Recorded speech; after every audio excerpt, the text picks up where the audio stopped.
Hey, we are here. We are here. We are here. Woo, man, we got a born smoker for y'all tonight. Okay? Number one, let me take a quick pause for the cause, all right? You know what I mean? Gotta welcome the people that's welcoming us, right? As always, the link is pinned in the chat. If y'all want to come up and talk, say your mind, say your piece, maybe say some grievances that you have with somebody on the panel or not on the panel, whatever. Like I said, we dodge no smoke. We dodge no confrontation.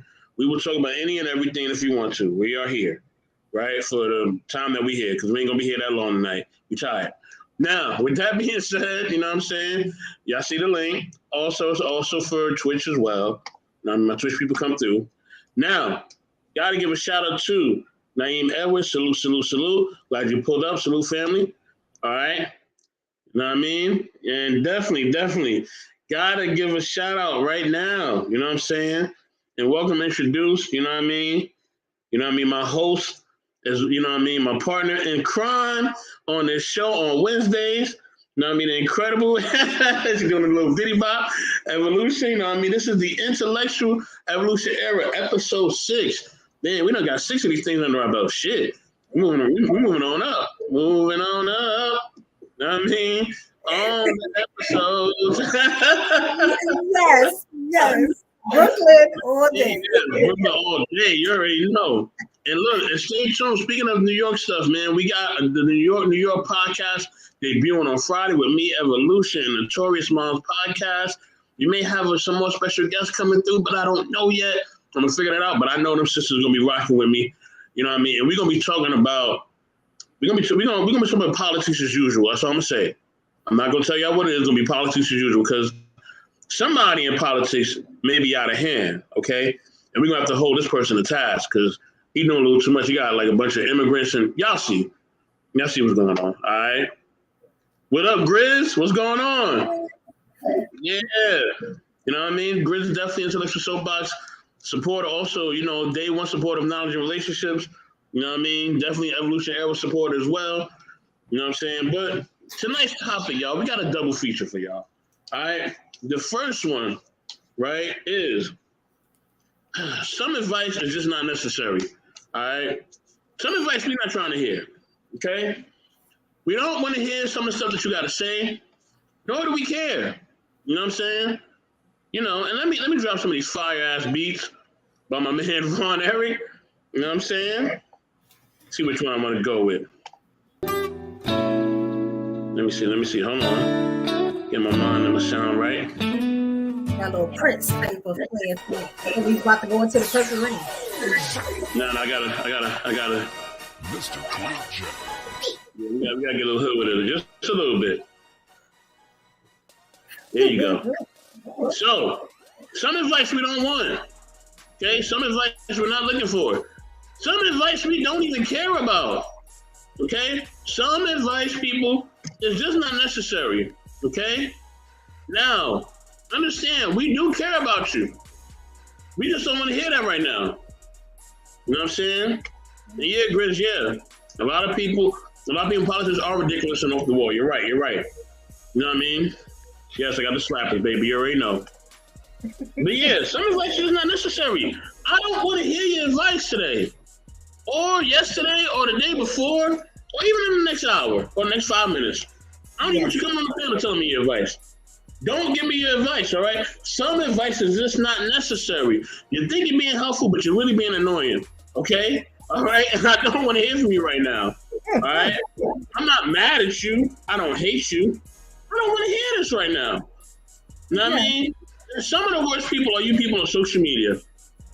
Y'all be trying to get people advice like y'all somebody's parents. Like, please, stop. Yeah. Go the perspective route, okay? Give your perspective. Don't be up in here trying to give me advice or trying to tell me what to do or how to live. I'm not trying to hear none of that. Not today, not any day. All right? Give me your perspective and keep it pushing. You know what I mean? The more you give your perspective, the better. The better that people will receive it, the better that people will be able to tolerate it. But when you start telling people what to do and how to do, that ain't gonna work, homie. We ain't with it. You know what I mean? At all. I think I got somebody that popped up, but my computer It's struggle streaming right now. It'll probably get itself together in a few moments. My guests, please be patient. Oh, it is Grizz, okay. Perfect. Bring Grizz up in here. All right. Grizz, you up in here. But yeah, before you share, we're gonna get to our sister Evolution. Evolution, how you doing today? And definitely, man, do you think some advice is just not necessary? Yes. Most of the time, I'm gonna say about 75% of the time, the advice that you get, especially on social media, or any one of these apps, a lot of times through the TV, and a lot of times with people just looking in on your life. My mother had this saying, right? She said, look at the person that's giving you the advice. If they are not doing better than you don't need that advice. Make sure you always look at the person that is giving advice to you. I would say 95% of people that do give advice are not qualified to give it. If I want advice like that, I'll stick to my 2 therapists, like I'm doing now, presently in real life. I just wouldn't take unsolicited advice. I call most of what I do is giving my opinion. I ain't telling you got to take it. Take, the little bonus, the little diamonds that I throw out, and if it's trash to you, okay, I'm doing good in this life. You know what I'm saying? It may not be for you, but it's okay to have an opinion. I'm good on that. That's all I'm going to say, Man, Evolution broke it down. She like, look, if you ain't really living a certain type of lifestyle, your bank account ain't looking a certain way. Get up out of here. You know what I mean? She's just trying to keep it completely real and honest. I don't know if Grizz told me he'll be right back. Let me see. Hold on. Let me see what he said in the private chat. Let me get it together. Hold on. The private chat says. Thank you, Grizz. The facts is okay. So Grizz, what do you think, man? Is some advice not necessary? Some advice you just ain't trying to. You know what I mean? You don't want to hear it. You don't want to undo it. You just want to tell that person to be quiet or possibly shut up. Yeah, I've had that. Yeah, especially like I've had advice from people who, like I say, so you already know what I do on the side. So you already know what I do. So I've had advice from people who do not do film trying to give me advice about what to do and how to do it. I'm like, do you do this? Do you do this? Or I've actually had people who are not married. And so, I'm trying to get some advice from people who are married or who have been married. And I don't take a lot of people's advice head on. I take it with a grain of salt. Simply because your life is not my life. So so basically, and also too, with me, I'm an editor. So if I don't take every single thing that you told me head on, just know I have a mind of an editor and I'm a writer too. So I think I go about that way in life. And so I've had people ask me about advice, and I'm careful at what I say because I can tell them, hey, do this, do this. So for instance, I had people get advice about getting out of debt. So, and I tell them, oh, okay. So me and my wife, we've been out of debt for about eight years now. So I'm actually giving people advice on what to do, what not to do, what they can do. A lot of people like to take the shortcut. I say, hey, you know what? Go ahead. You know what? If that works for you, go ahead, but be careful. But I make sure that I don't give advice to where I can't back it up. You know what I'm saying? But yeah, I just say take it with a grain of salt because not all advice is good advice. Man, that's a fact. You know what I mean? Salute to Auntie Debbie. She says, I'd rather give my suggestion and not advice because people will blame me for the advice. That part. Give options. Take it or leave it. It's your choice. If we take anybody's suggestions or opinions, that's a fact. Go ahead, Evolution. I'm here. Yeah, definitely. I also think too, and people will stop sometimes and think about and think about the person that they're giving advice to. Because I was just on a panel about, I would say about 2 hours ago, and everything was so generalized. And I had to ask the old, because he was an older gentleman. I had to ask him. I said, "Did you stop and look at who you were actually talking to?" You know what I'm saying? I said, because a lot of stuff you're saying does not apply to me. You know what I'm saying? But you're talking directly to me. It's y'all. Every woman is not the same. Every man is not the same. I think a lot of advice, if you're gonna give it, should be tailored to the person. You know, could y'all think about, or even imagine a conversation where somebody is on some, yeah, well, y'all and y'all. I do it sometimes too, and I have to correct, my damn self. Like, get it together, because you hate the word y'all. I think every advice, regardless of how you're going to give it, should be tailored. So I'm not going to tell, Fatima the same advice as I'm going to give Becky, because that's two different lifestyles there. And sometimes it be that big of a difference in the people that you are talking to. I notice when people look up stuff, it's universal. And everything in life is subjective to the person. And I always say that, so it's kind of hard. You know what I'm saying? I also think, the pastor has a hard time giving the sermons every Sunday, like spiritual advice. Right. Like, do you think he's always going to reach everyone? Because it's a universal type thing. You get what I'm saying? So when you hear the information, you take what you can take out of it, is what I kind of said earlier. And kind of tailor it to your life. You know what I'm saying? It's like that. But a lot of times you don't get that. You get, this is what it is. This is how life should be, and that's the bad part. I had a gentleman tell me, you messed up your life because, you're over 30 and you don't have any kids. And I was like, I said, Dad, you got the book on my life? Because I didn't get it. Wow. Wow, really? Because I did it wrong, right? So you got it. Oh my God, why are you upset? I said, no, because in order to give that type of advice, you're saying that it's a way to live this life. And there's no handbook. And even I'll be honest, they say the Bible is one. You get what I'm saying? But then there's so many other religions. So you get what I'm saying? So there's no one universal way to live the life. You know right from wrong, and you try to do the best that you can. Technically, literally. That's all it is. So this is stuff I've been thinking about. I've been thinking about it since I had that conversation earlier, before I was kicked off the live, So, yeah, he kicked you off? He kicked me off. He kicked all the women off. Why? What? He didn't like what I was saying, because he asked me what makes me strong.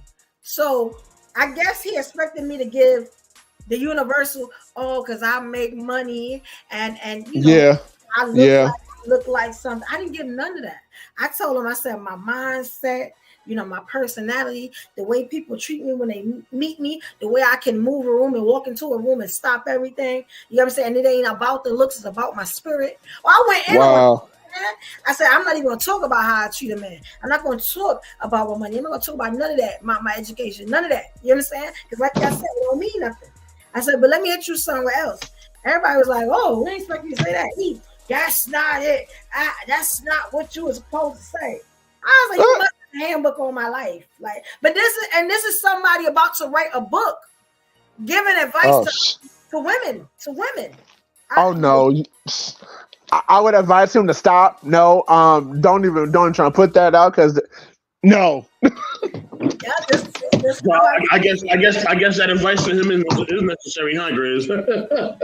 Bruh. I'm like this.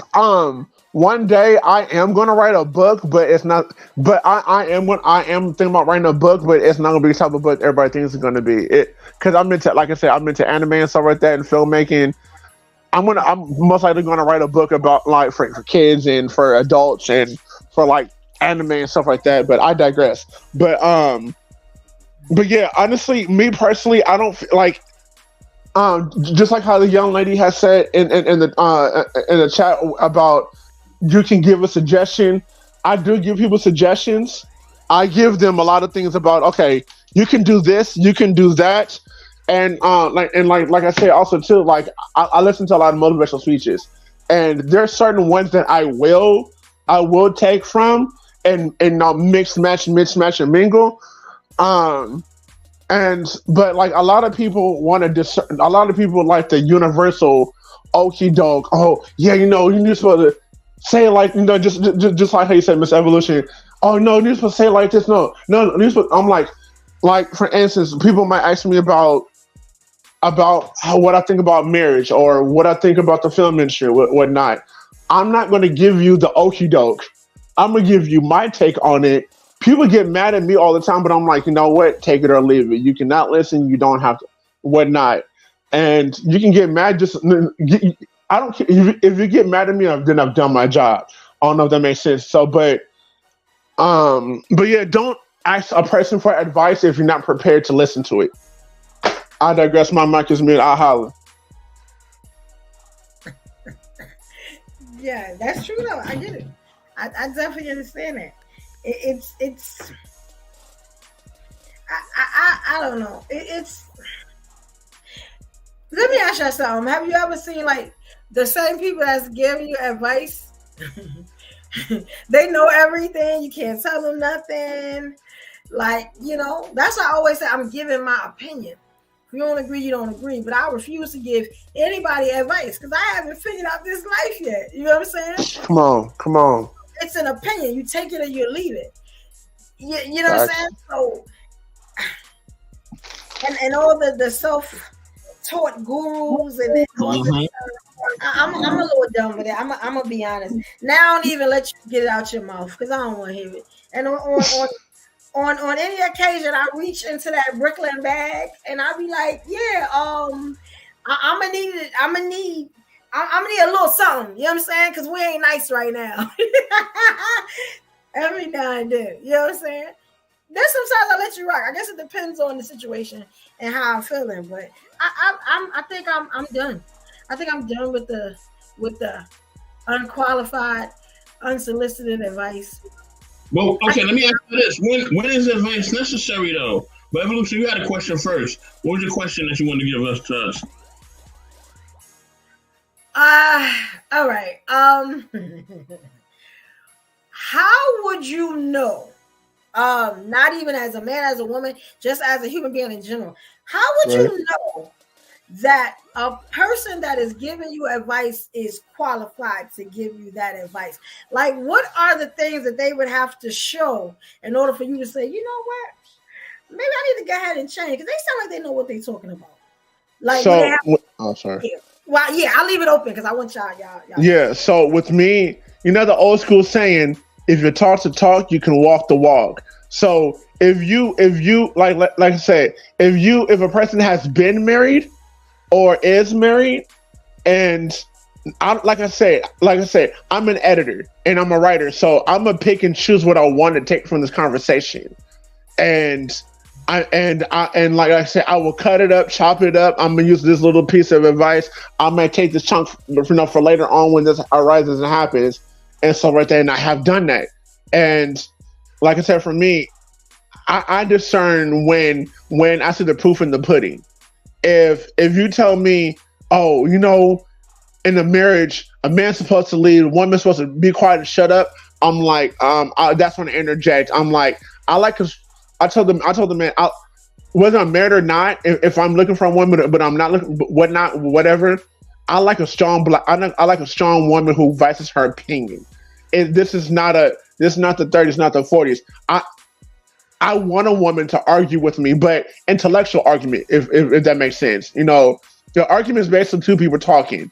I want a nice argument. I want to give and take with the woman. You know what I'm saying? I want to be able to share the time and space, but yeah, like if you give me advice that says, oh yeah, don't do this, no, happy wife. For instance, people tell me happy wife, happy life. I'm like, I'm sorry, I don't agree with that. No, it's happy couple, happy marriage. Basically, it's a couple give and take thing, not happy wife. And so, but yeah, I'll leave it at that. I digress. My mic is muted. I'll holler. Yeah, I respect that. I definitely respect that. I mean, for me, okay, to see if they qualify, like, you gotta look at their background. So you gotta look if they have like an educational background. Yes, sir. Yes, sir. But if they haven't, and they don't have like a basically a academic or career field background where they can actually really tell you the advice they're giving you, or like I said, they haven't, they don't have the qualifications, like they don't have, like Grit saying, they haven't been married, never been married, or if I'm trying to get into a career field, if you've never been in that career field, how can you tell me? You know what I'm saying? But I do think, leading to my question, I do think there's times when advice is necessary, right? So because remember, it says some advice is not necessary. So it's only some advice. It's not all, right? Sometimes you got to step in and say, hey, listen, this needs to happen. You know what I mean? This is something that we need to talk about. And it may not be popular, right? It may ruffle somebody's feathers. They may even get mad, but you may save their life by the advice you're giving them, right? And in the moment, they can't see it because they're just stuck in their ways, right? Which isn't wrong, right? Them wanting to live life the way they want to is not wrong. But sometimes you got to step in and say something. You know what I mean? So when do y'all think there's times where you got to say something? You know what I mean? Yeah. So I remember when I was going through my health things, this woman right here, Auntie Debbie, she said something. And I appreciated that. She didn't have to, but she did. You know what I mean? So a lot of people didn't say nothing. They just sat there and just looked and watched. And she said something. So, yeah, for those people who say something, right, you know what I mean, we salute them. You know what I mean? So when is the time to say something? Like, when do we step in and actually give that advice that's not really popular? Yeah. That's a good question. I feel like, I'm trying to think, what would I give that? You know what? If I see like something's going on, or you about to hit that, that ditch, or you on your way to hell, you know what I'm saying? I'm about to say, hey, look, homegirl, homeboy, you know what I'm saying? This is what I see. You know what I'm saying? You can take it or leave it, but I would be doing you a disservice if I didn't say nothing, because that would be me not being real, or keeping it real with you. You know what I'm saying? I've had those type of conversations before. I've lost friends behind that. But then sometimes you got to think of it like this. Sometimes if a person is willing to walk away from you over, something that you told them that you think may benefit them or whatever, and it's just, then that person really wasn't your friend to begin with. You know what I'm saying? But I feel like if you just holding, what you feel, or something that can help somebody because you're scared to lose them, yeah, they don't need you in their life. You know what I'm saying? Because you're right. You know what I'm saying? Like, nah, lose me, help me. Like, I come right back. Like, you know what I'm saying? Like, help me. You see me bugging out. Hey, check me. I'm okay with that. You know what I'm saying? It's always a way to talk to people. I'm okay with that. You know what I'm saying? Case in point, and I kind of relate everything I say to like either what I'm going through in my life, just to make it a little more plain. I found out that I have the Captain Save-A-Hole syndrome, and it's unsolicited. You need to get paid for that. Like, everybody don't need to be saved. You know what I'm saying? Man, girl. So I gotta step back and be like, hey, you understand? Like, you got your life to live, other people got theirs. If you're like my friend, my homeboy, you know what I'm saying, and somebody just, and I could save you from doom or danger, I will do that. You know what I'm saying? But if it's something, I'm a little funny on certain things. You get what I'm saying? Like, I have, there's certain morals you have when you're raised, things you learn out in the street. One of mine is a certain type of disrespect, like disrespecting elders. That where I'm from is not tolerated. You got what I'm saying? Trying to be my friend.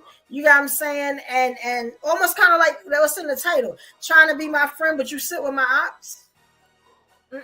You know what I'm saying? Like, certain things like that. You know what I'm saying? Calling me a B.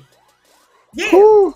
If you want to see the whole full Brooklyn come out, I mean, the rats, the roaches, the guns, the knives. I don't like it. It's certain things. Knives out. Yeah, I don't do. So, I guess you got to have boundaries with the advice. You think that's really what it is? Because I be learning as I'm talking. You know what I'm saying? Right. No, I mean, because I'm not gonna lie to you. Like some of my friends that I roll with, they tell me that I got the same syndrome, and I'm like, I like helping people. I like saving people, because not a lot of people want to do that these days. And like I said, like if I see somebody, like for instance, like I said, I'm going back to my career goals. If I see somebody struggling trying to make a film or don't know how to write something, I will literally sit down with somebody.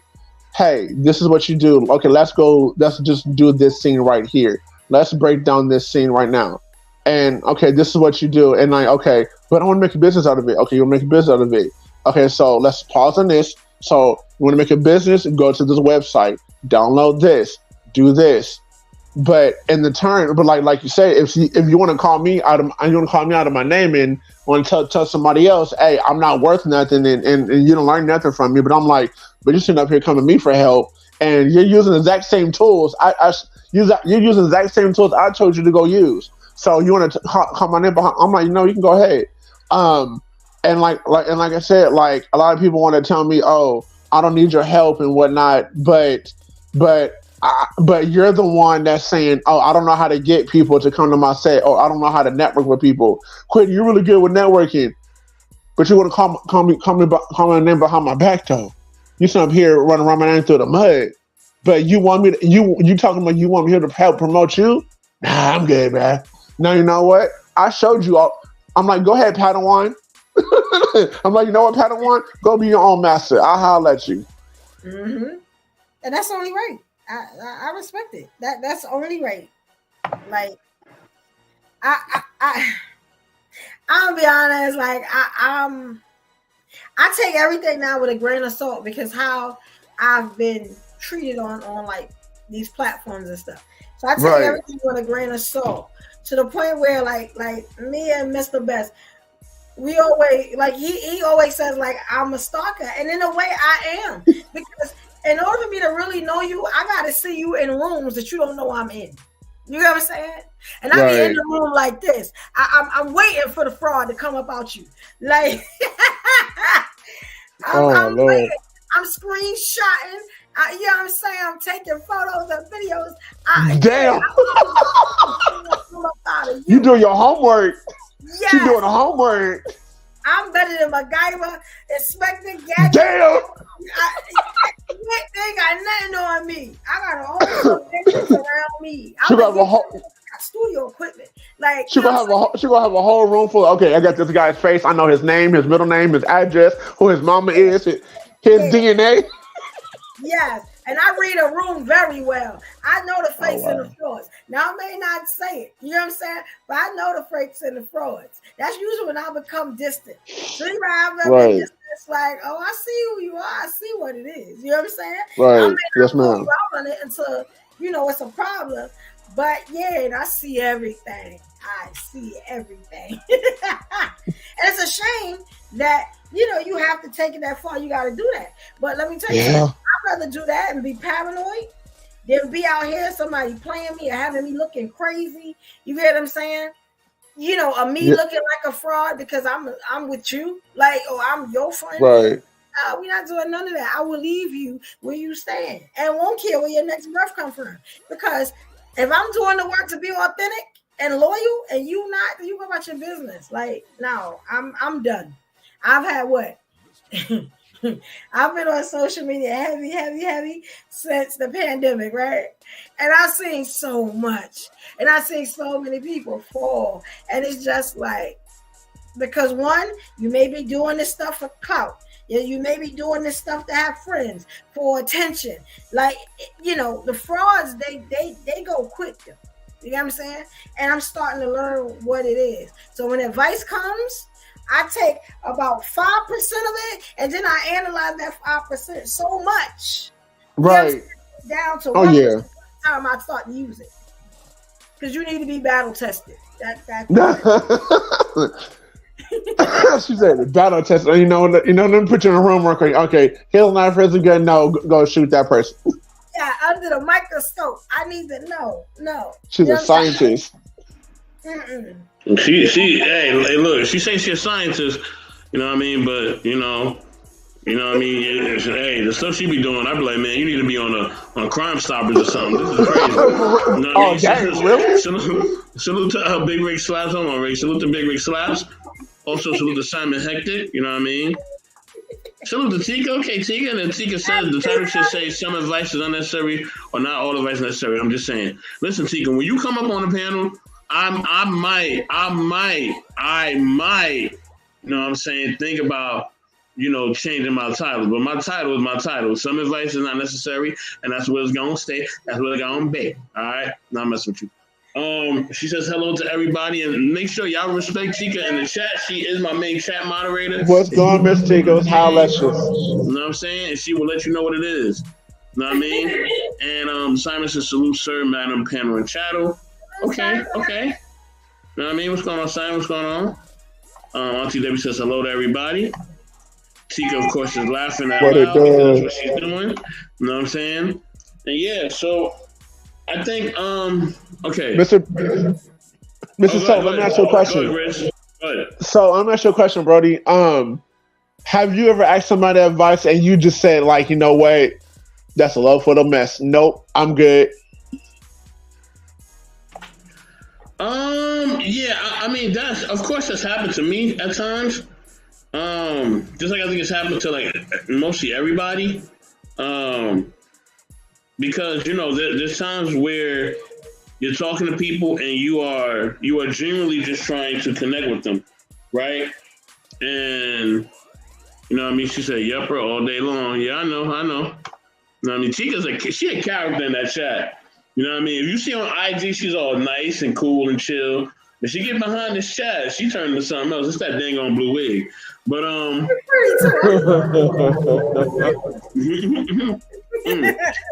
but yeah, some people when they give advice, you already know it's not good. Like you already know, like, man, I'm not listening to this. You know what I'm saying? Maybe because you can already sense like they kind of being a hater. You know what I mean? You can sense that they're not being genuine. You know what I mean? And they don't really care about the situation. They're just trying to get information from you, or they're trying to guide you in the way they want you to be because they're maybe not happy with their life, or they kind of want you to be in the same rut that they in. But my thing is that, when I see that curve coming, I'm definitely, you know what I mean, gonna curve you right back and gonna put you right in your place. You know what I'm saying? Because I'm not gonna be miserable. So some people want you to be miserable with them. You know what I mean? So they'll give you some okie dokie advice. Like somebody was telling me, "Oh, you need to have kids. You need to have kids." I'm like, "Why do you need to have kids for? Are you gonna pay for them? Who paying for these kids?" Right? Come on, right? And they were like, "You need to." I'm like, why do I need to have a child? For what? Can you tell me the real reasons why you need to have a child? You need to. No, I don't want two, three little kids like you. You seem like you stressed out and you can barely sit down. I'm good. Okay, I don't want that. All right, I like to travel. I'm sorry. Sorry, right. Not sorry. Yeah. You know what I mean? So, but you know what, I'm not lying to you. And then on top of that, if you're gonna have kids, you gotta make sure that you and your woman are straight. You know what I mean? Man, come on. Y'all gotta be on the same page. If y'all not on the same page, come on, bro. Yes. Having a kid is not gonna make shit better. I'm just letting y'all know that right now. You know what I'm you saying? Ain't never lied. I'm busting y'all bubble, so maybe I had a bubble. You thought that. You know what I mean? Y'all thought there was something different, but yeah, it ain't gonna be nothing different. You know what I mean? It's gonna be the same old, if not worse. And then Simon says, women take all types of advice that ain't necessary. Sorry. It depends on what type of woman you're talking about, Simon. So I don't think it's all women. I think it's some women. She says Auntie Debbie says some people aren't really mad to give advice. They just want to see you fall and take what you have. They can backfire. Facts.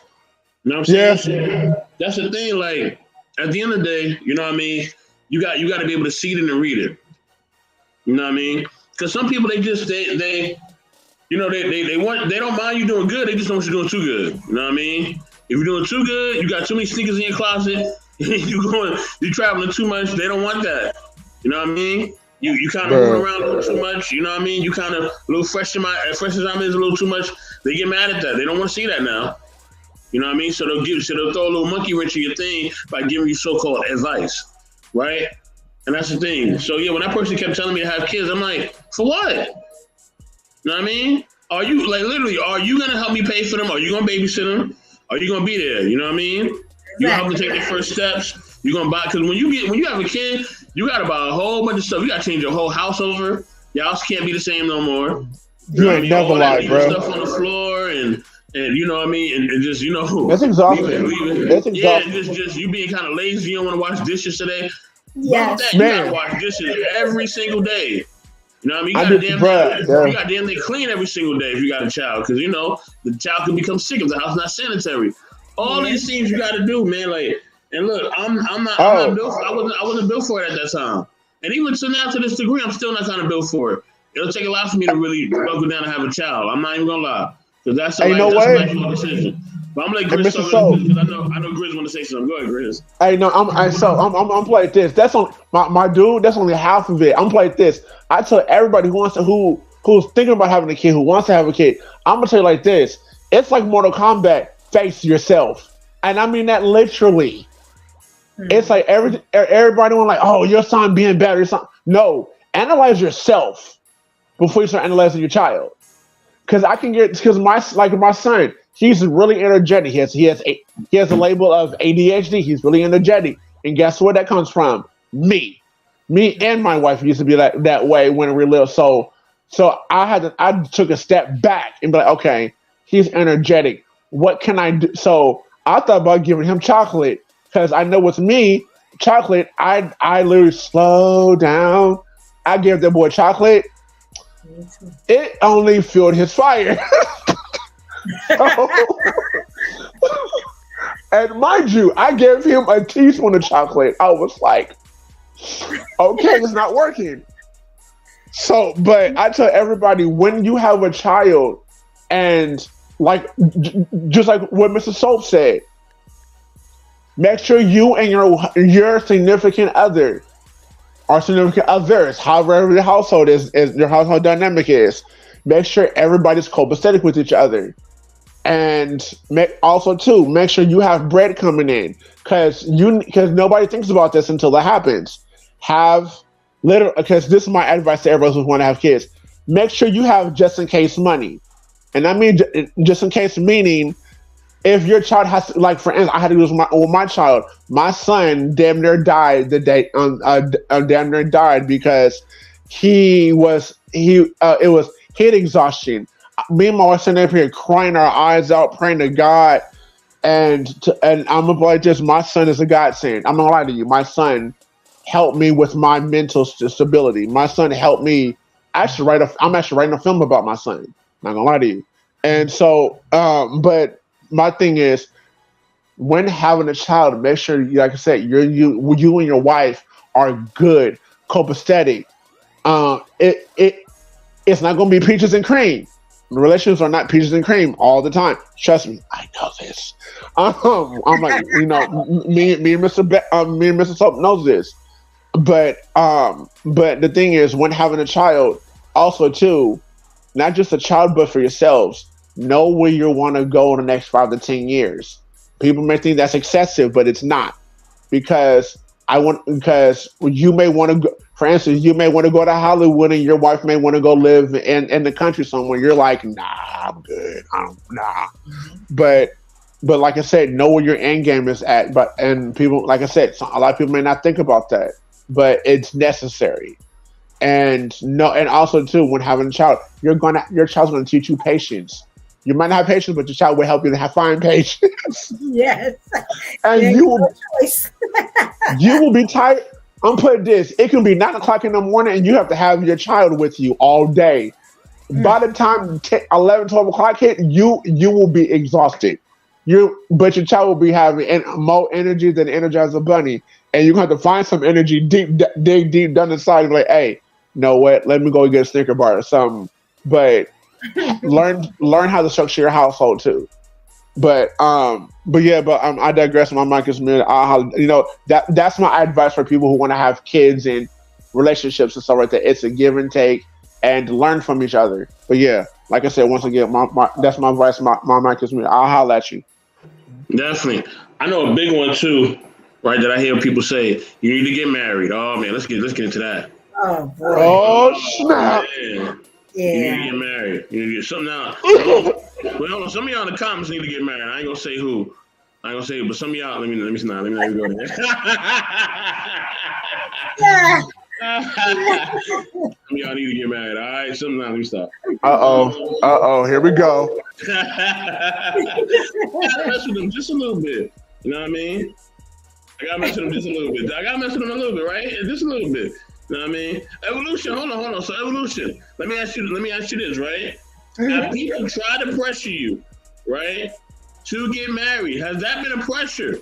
And people say, evolution, you need to get married. All right? You need to get you a husband. You know what I'm saying? Have you been pressured? You know what I mean? To try to find this and to be this way. And when this happens, what do you do? You know what I mean? Wait, hold on. Let me ask this. Let me give a caveat. Does it depend on who says this? Right? Is there a preference? Or it don't matter? Like, no matter who says it, you're going to get the same answer. Okay. So I have a different issue with that. I'm going to tell you why. Because most people know my story on social media, right? So I was the aggressive female from Brooklyn that that put a gun to two men's heads and made them give me 2 different wedding rings from 2 different men, and I robbed them and I stole from them, and I took the rings and I never gave them back, and I'm scandalous. God damn! I'm a liar. I'm the worst woman in the world because most women haven't even gotten 1 ring or found 1 guy to propose to them, let alone 2. I must be the worst woman in the world. You get what I'm saying? So I've been going through that. You getting them 2 rings, that do kind of sound like something though.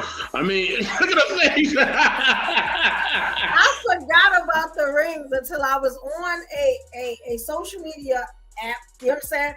And a certain woman came up, bitter, angry, lonely, you know what I'm saying? And said, yeah, I remember a year ago, when you took 2 different rings from 2 men and you lied to them and didn't want to marry them. You should have given the rings back. They should lock you up. And I was just like, again, I do what my mama say, something. Oh, she said you to go to jail? Yeah. Honestly, I at gunpoint said, "Hey, bruh, I'm gonna need that ring off of you. Let's go." You know what I'm saying? Wow. Brooklyn dudes.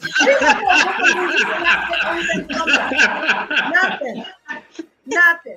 You can't take it from the women, so I know you're gonna be taken from the men. And I was just you know what this is? This is that hate. That's that age-old hate. When you about 80 years old and you just mad at the young girl, you know what I'm saying? Because she out here living life and you not. You know what I'm saying?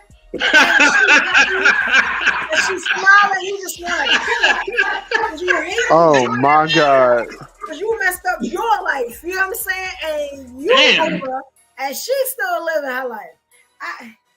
I do what my mama said. My mama said, look at her. And when I went to look at her, I said, you know what? My spirit said, get her. You know what I'm saying? And that's what I did. But usually I just let it out. So what I did was I'm looking for the perfect ring now so I can put both of my rings on. Because, I forgot about these rings.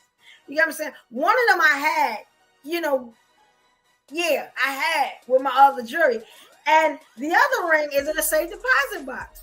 So the other day I went and I put the other Wait, hold on. Pause. Hard pause. Wait, how you have a ring in a safety deposit box? What's going on? Money. When I tell you the ring was beautiful, exceptional, and I was like, in the event that I get, in trouble, that one, money. I'll get my money off of that one. The other one, it was smaller, but it's really, really pretty. And I had it here in the house because, like, when I would go out and I didn't want to be bothered with dudes, I just put it on. You know what I'm saying? How much did that one cost? That one I never got appraised. The other one, he spent a pretty penny on that. But this is my thing. Neither one of them asked for it back. Now, the real nice one, I know he wasn't going to ask for that one back because he still feel like he could walk up in my life and it still be the same thing. I already know how he works. The other dude, I spent 5 years with him and 11 years with the other one. They just didn't ask for it back. You know what I'm saying? So it was just a thing of, well, until they ask for it back, it belongs to me. And after all these years, you know, of me forgetting that I even had them, they're still locked up. So, you know what I'm saying? It would be at my discretion to give them back now. Wait, hold on. Let me ask a question. I gotta ask a question. I gotta get clarification. Hold on. At any point, okay, now when you took these rings, right, from these gentlemen, right, did you say yes at any moment, or was this like kind of like you was trying to figure it out? I said yes both times. But see, the problem with that was the really nice one came from the really nice one came from the 11-year relationship, right? I told you when we started that relationship, I do not want to get married. I will stay with you forever, but I do not want to get married. Don't do it. It's not going to change. He waited till the 11th year when he thought I was about to leave because I was about to leave him. And okay, now I'm gonna lock it down. I'm gonna give her a ring, but I ain't gonna just give her a ring, a little intimate setting. I'm gonna wait till the holiday party in front of all his family, grandma, everybody, and I'm gonna ask in front of everybody. She gonna have to say yes, and that's why I did, because I didn't want to, you know, make him embarrass him. You know what I'm saying? I loved him. So I took the ring, but this is the thing: when I took the ring, I put it in water around my neck. I never put it on my hand, other than that night. Oh, so that was a telltale sign. You get what I'm saying? Oh my gosh! Yeah. Oh my Lord Jesus! Wait, hold on. What is it? Please, hold on. I'm trying to help you because I don't want you to go down this road because the brother's gonna start coming up here. They're gonna start asking a bunch of questions. Yeah. Oh my God! You know, oh my Lord Jesus! Hey, man, you might have to call Tika to come up here and help you tonight because you may need her help. Because Tika, where you at? Miss Tika, where you at? Bro, hold on. How you in a red ring around your neck and you say yes? What is going on? I water out my neck. And he know what that meant. That meant I see you play up, but it ain't gonna change nothing over here. You get what I'm saying?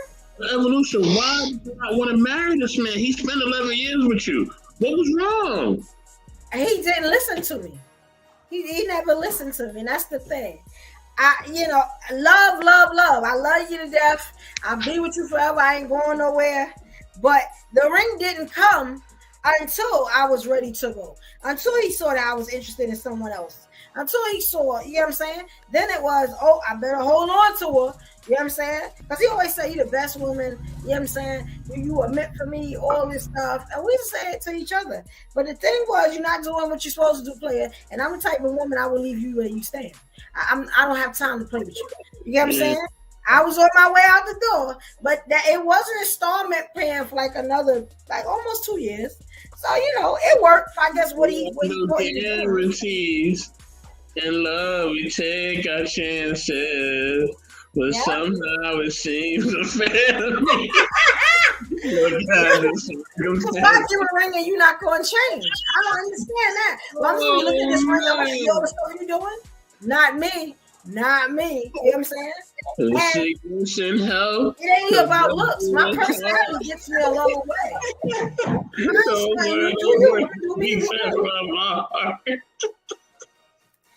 So now that you say that you believe in me, I don't get that. Yeah. And the other ring, that was a 5-year relationship, right? But this was the thing. And this is why I say I don't pull men up by their bootstraps no more. I'm done with that, right? Unless we are married. Because this is a dude that when I came into his life, I had my stuff together. He didn't have his. So I figured that since you're going to be money, you get money. No, I gotta stop you because when y'all say somebody ain't got no stuff together, that means a lot of different things for a lot of different women. So we're not gonna do this tonight, okay? What? And don't put your picture on there like that. I'm sorry, I just had to. What does that mean? Okay. What does that mean? Salute to my man Issa Hopeful. What up? You know what I mean?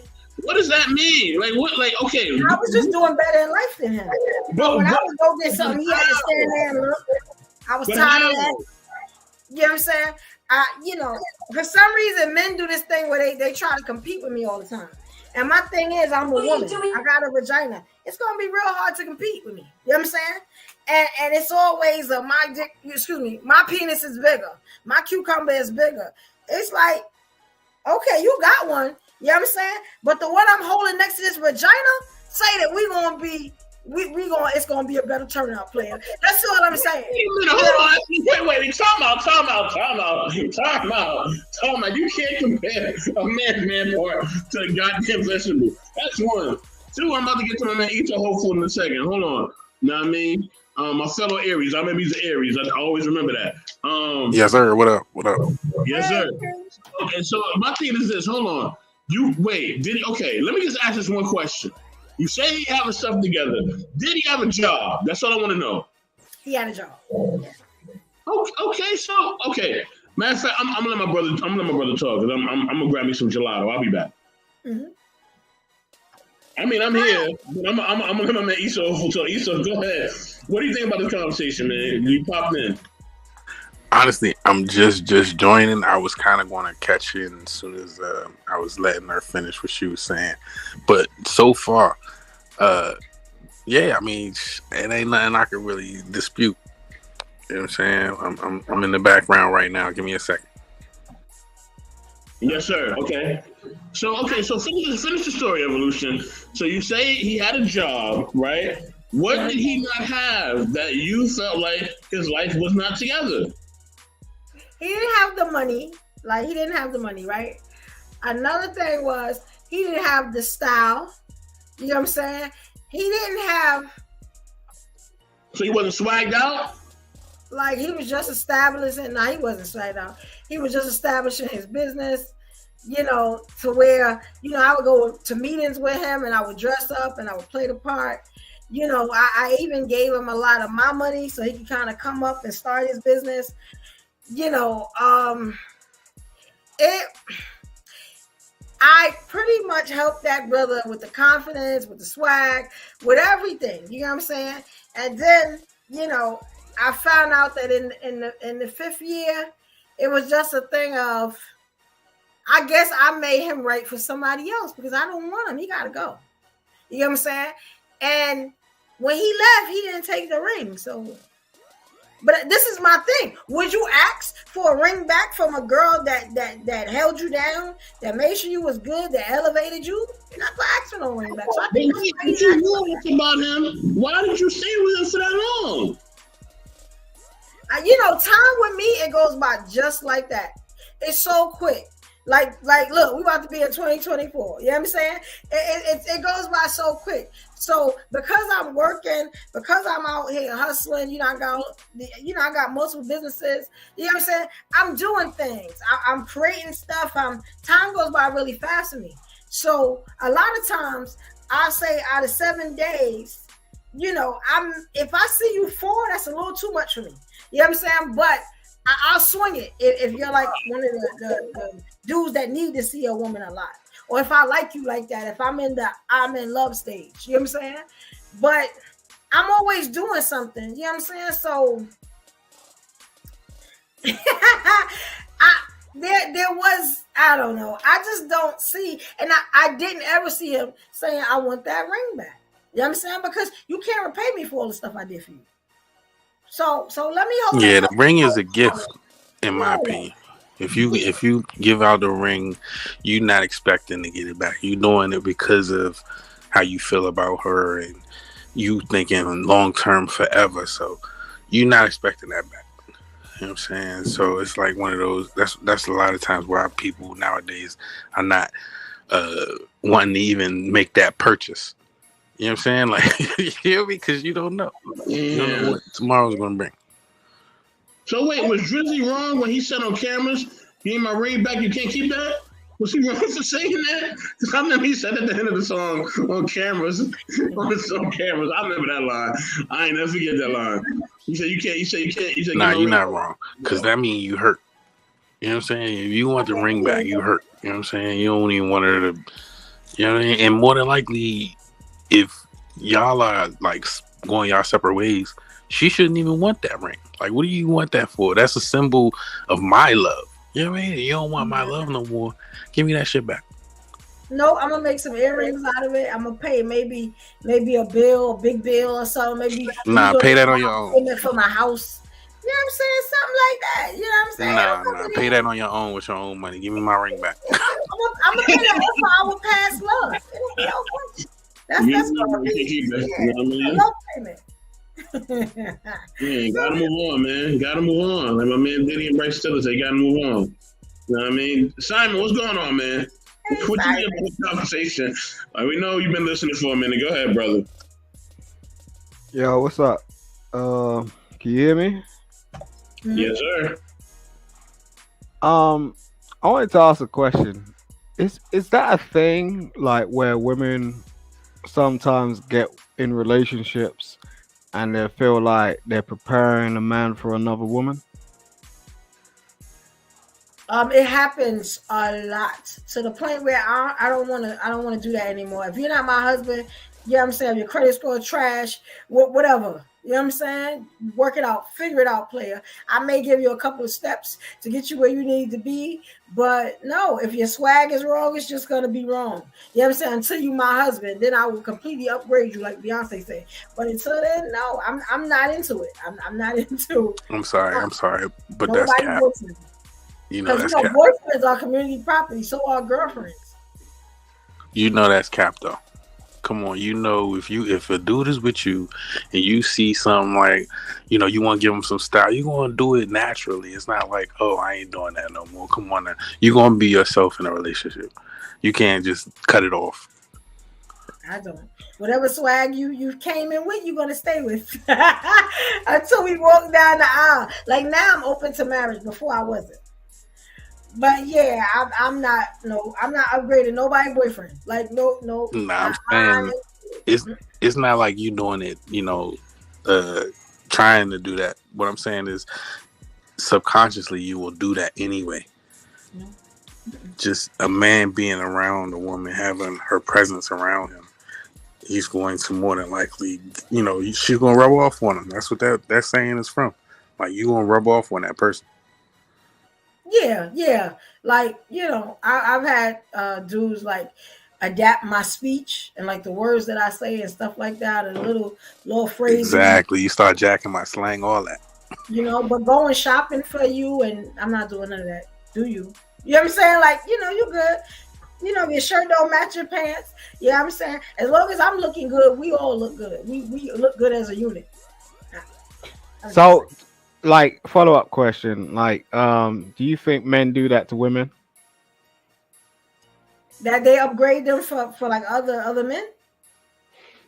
Yeah, if you want to call it that. I mean, I think it does happen. If that's what you see it as.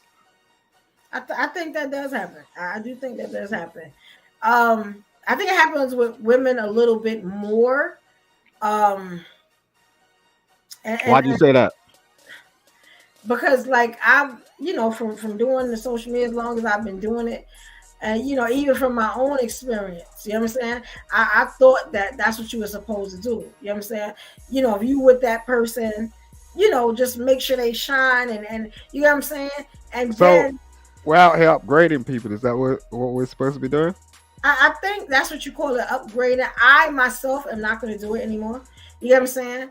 But there are still a lot of women out there that do it. It's a whole song about it. You know what I'm saying? Like, you know, from one of the queens, the top artists, you know, but and I used to feel like that. But it's like, if you're not all the way mine, I'm not doing that. No, you're not. I accept you how you come, and that's how you gonna stay. Unless you upgrade mysteriously or in Jesus' time. You know what I'm saying? Evolution, let me ask you this, right? Let me ask you this, right? Okay. Please get this answer right, Evolution, because I believe in you. I believe in you, right? Please tell me you're not one of these women that feel like you don't need a man. Please tell me you're not one of them type. Please. I feel like your wants, what's the saying? You're old enough for your wants and your desires not to kill you, right? So I feel like, I mean, there is a saying that we need each other. I feel like we get our wants and our needs confused.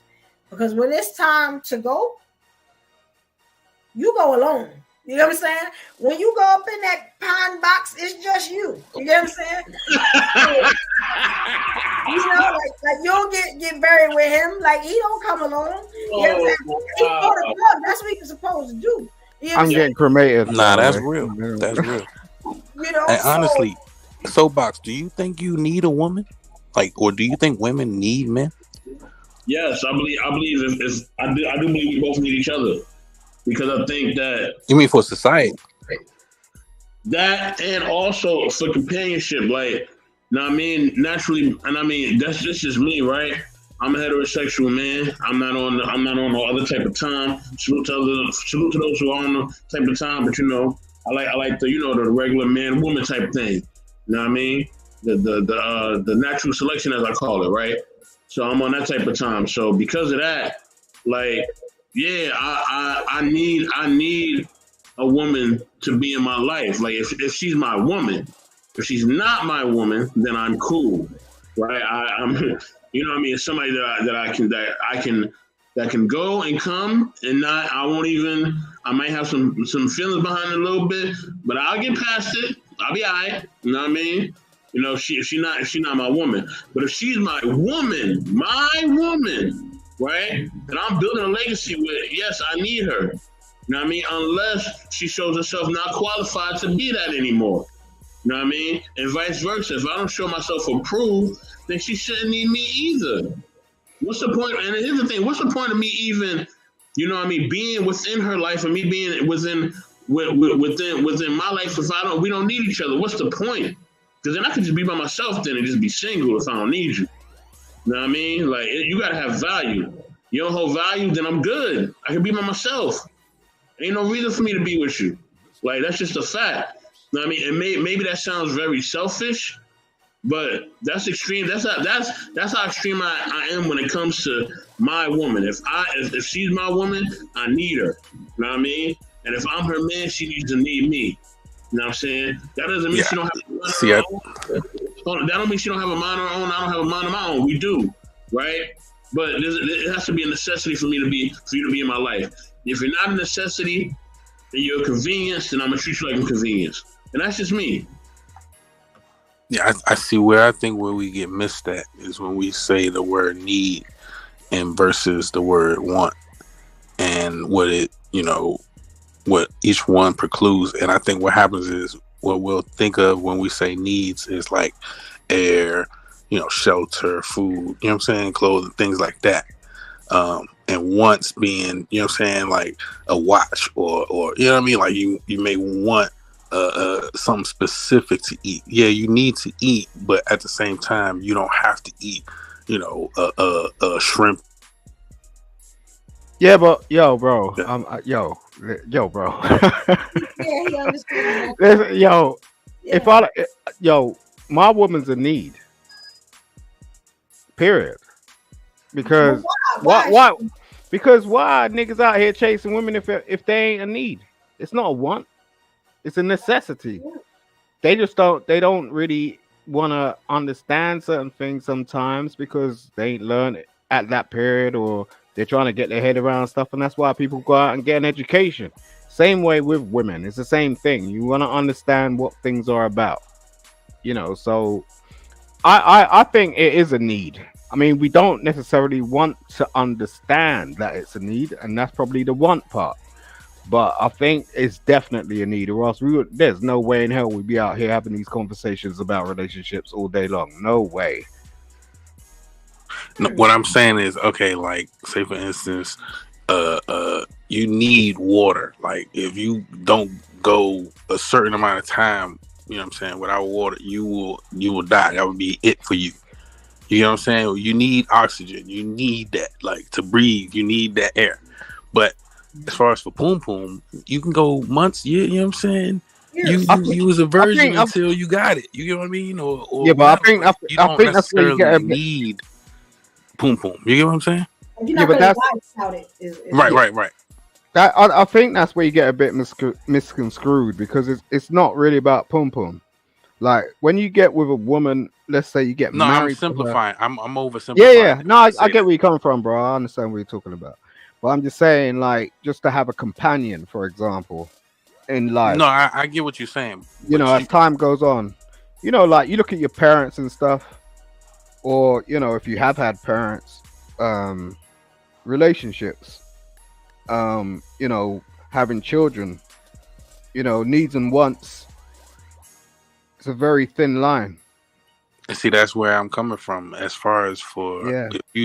if you from the generation I'm from, it's a whole generation of people who were raised by single mothers, and so we saw these women not necessarily having a someone else, but getting it done. Right. You know what I'm saying? Surviving even without. So it's like I guess, don't see that as a need or seeing it as necessary, only as something you may want. Yeah, that's a good point though, because you know, although my mother was married twice, I used to always think as a child, why did she want to get married in the first place? And that's what I'm saying about, is it a need or a want? Because Right, she don't need her first husband. You know what I'm saying? maybe, Like, well, once that's over, you're out. well, I don't know. Maybe it just didn't work out. But she might have needed him more than she needed the second husband. It was a want, not a need. Not necessarily. This is the thing. It's a very thin line. It's like it's the same thing, really. I had this thing, right? When I first met my first wife, right? Not that I have two, I've got one. Sorry. I'm just saying. There was her and she had her chick. And you know like how chicks rock sometimes. They rock in pairs and one's prettier than the other. So they both came at me.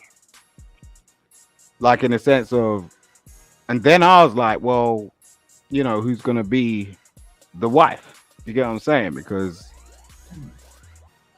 now as soon as I chose, they started fussing and fighting with each other. Eventually, they stopped speaking to each other. Women in nature understand the need, I think, to be with a man, because you're going to have a need to fulfill yourself, like in terms of having a child, for example. That's not necessarily a want in most cases, because there's a lot of women outside that can't have children. Right, so if it's something that you may not necessarily be able to have, is that a need? Or that's just something that you want to do? Like you can adopt a child. You get what I'm saying? Like Yes. if it was something that you really needed, then we would have more people adopting children. It's a want, and I'm gonna be honest. A lot of like the stuff I hear, I see as far as like relationship and stuff, they sound like weakness to me. You know what I'm saying? That I need a man, I can't live without. It sounds like dependency. It sounds like the loneliness has screwed up your brain to where you can't function now without a man. You get what I'm saying? You know, and it just looked terrible to me. And a lot of times I just stay quiet because you can kind of tell the lonely women. I agree. That you know what I'm saying? They feel like they just not gonna make it because they ain't been touched. I'm gonna tell you, I was in church having this same discussion one time, and I told a pastor, I said, I love the Lord, I hear what you're saying, but to tell these people that they need to be in here, they got to have somebody in their life, I think that's wrong. Oh, well, how can you say that? Jesus made us this, that. I said, I can tell you why. You know what I'm saying? Because at that time, I was 2 years by myself. I said, I ain't even got so much as a hug. You know what I'm saying? In 2 years. And I'm not bitter. I'm not lonely. I'm making the most money I could ever make. I was really happy to where now I'm still happy. You get what I'm saying? But that type of happiness when I was, doing that good, you get what I'm saying? I was just like, the audacity of you to keep telling these people that they're going to die if they don't have somebody next to them is crazy. And we actually had a debate about it. I feel like it's a want, and a lot of times it's a weakness. Yeah, I get it. Exactly. And that that's fear mongering, interesting. that's what that is. Yeah. They're fear mongering, trying to make you think that that's something that you really need.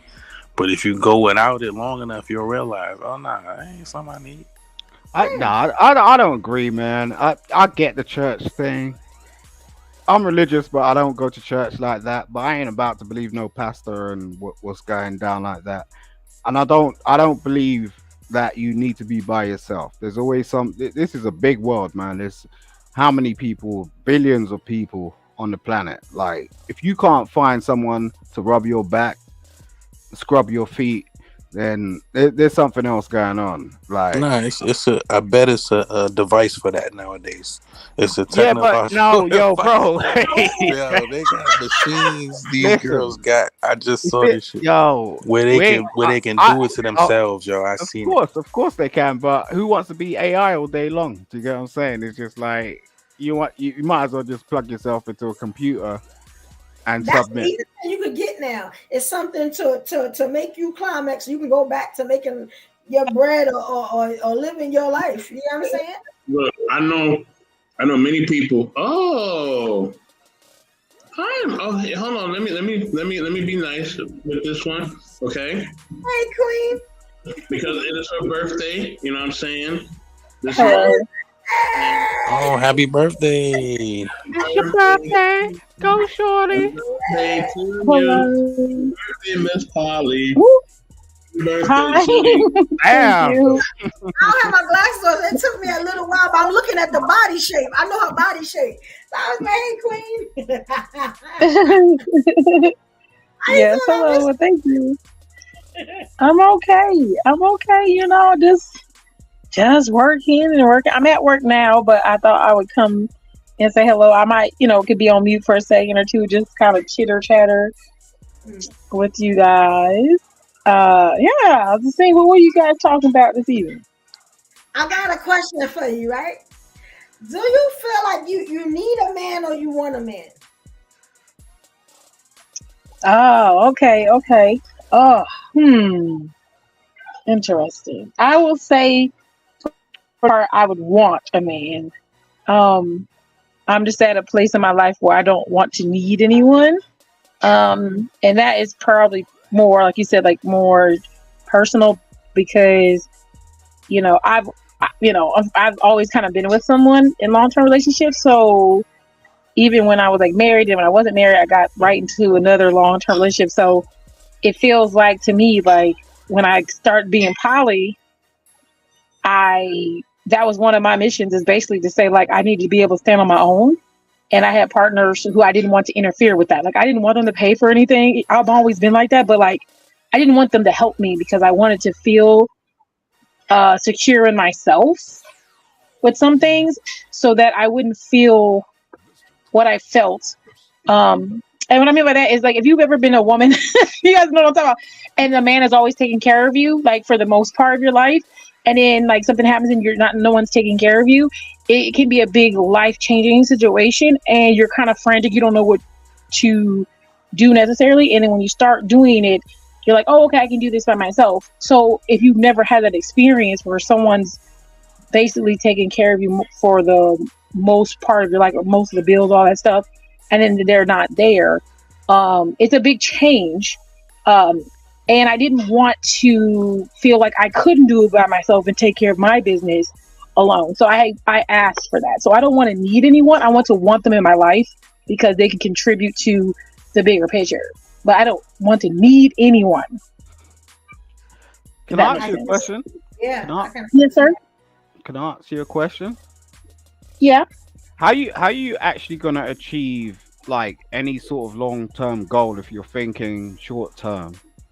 In terms of like, if you're already going into it, sounds like you already walk into relationships thinking that you're gonna have to have some sort of backup plan. I don't know if I'm correct or not, but oh, I see. No, I don't want a backup plan. No. I want to be able to assist my partner. Like I don't want to always be the burden on anyone. Like being, and I know some people say it's not a burden, but okay, let's say like even if I was a man, Would you want a woman who can contribute, even if her contribution is to help with the children? Or would you want a woman who's not contributing and taking and always taking from you and your resources and never That's a contributing? good question. So it's not the necessarily saying what you're giving is not. See, I think people put value on everything and everything's different. Like someone helping with the children in the house is a value. It's just not a money value, but necessarily could translate into that. So I don't want to be always taking from my partner money, even sex. If you're taking from a partner and never giving back with anything, I don't want to be that person who is taking 70% and never contributing anything. Nah, that's real.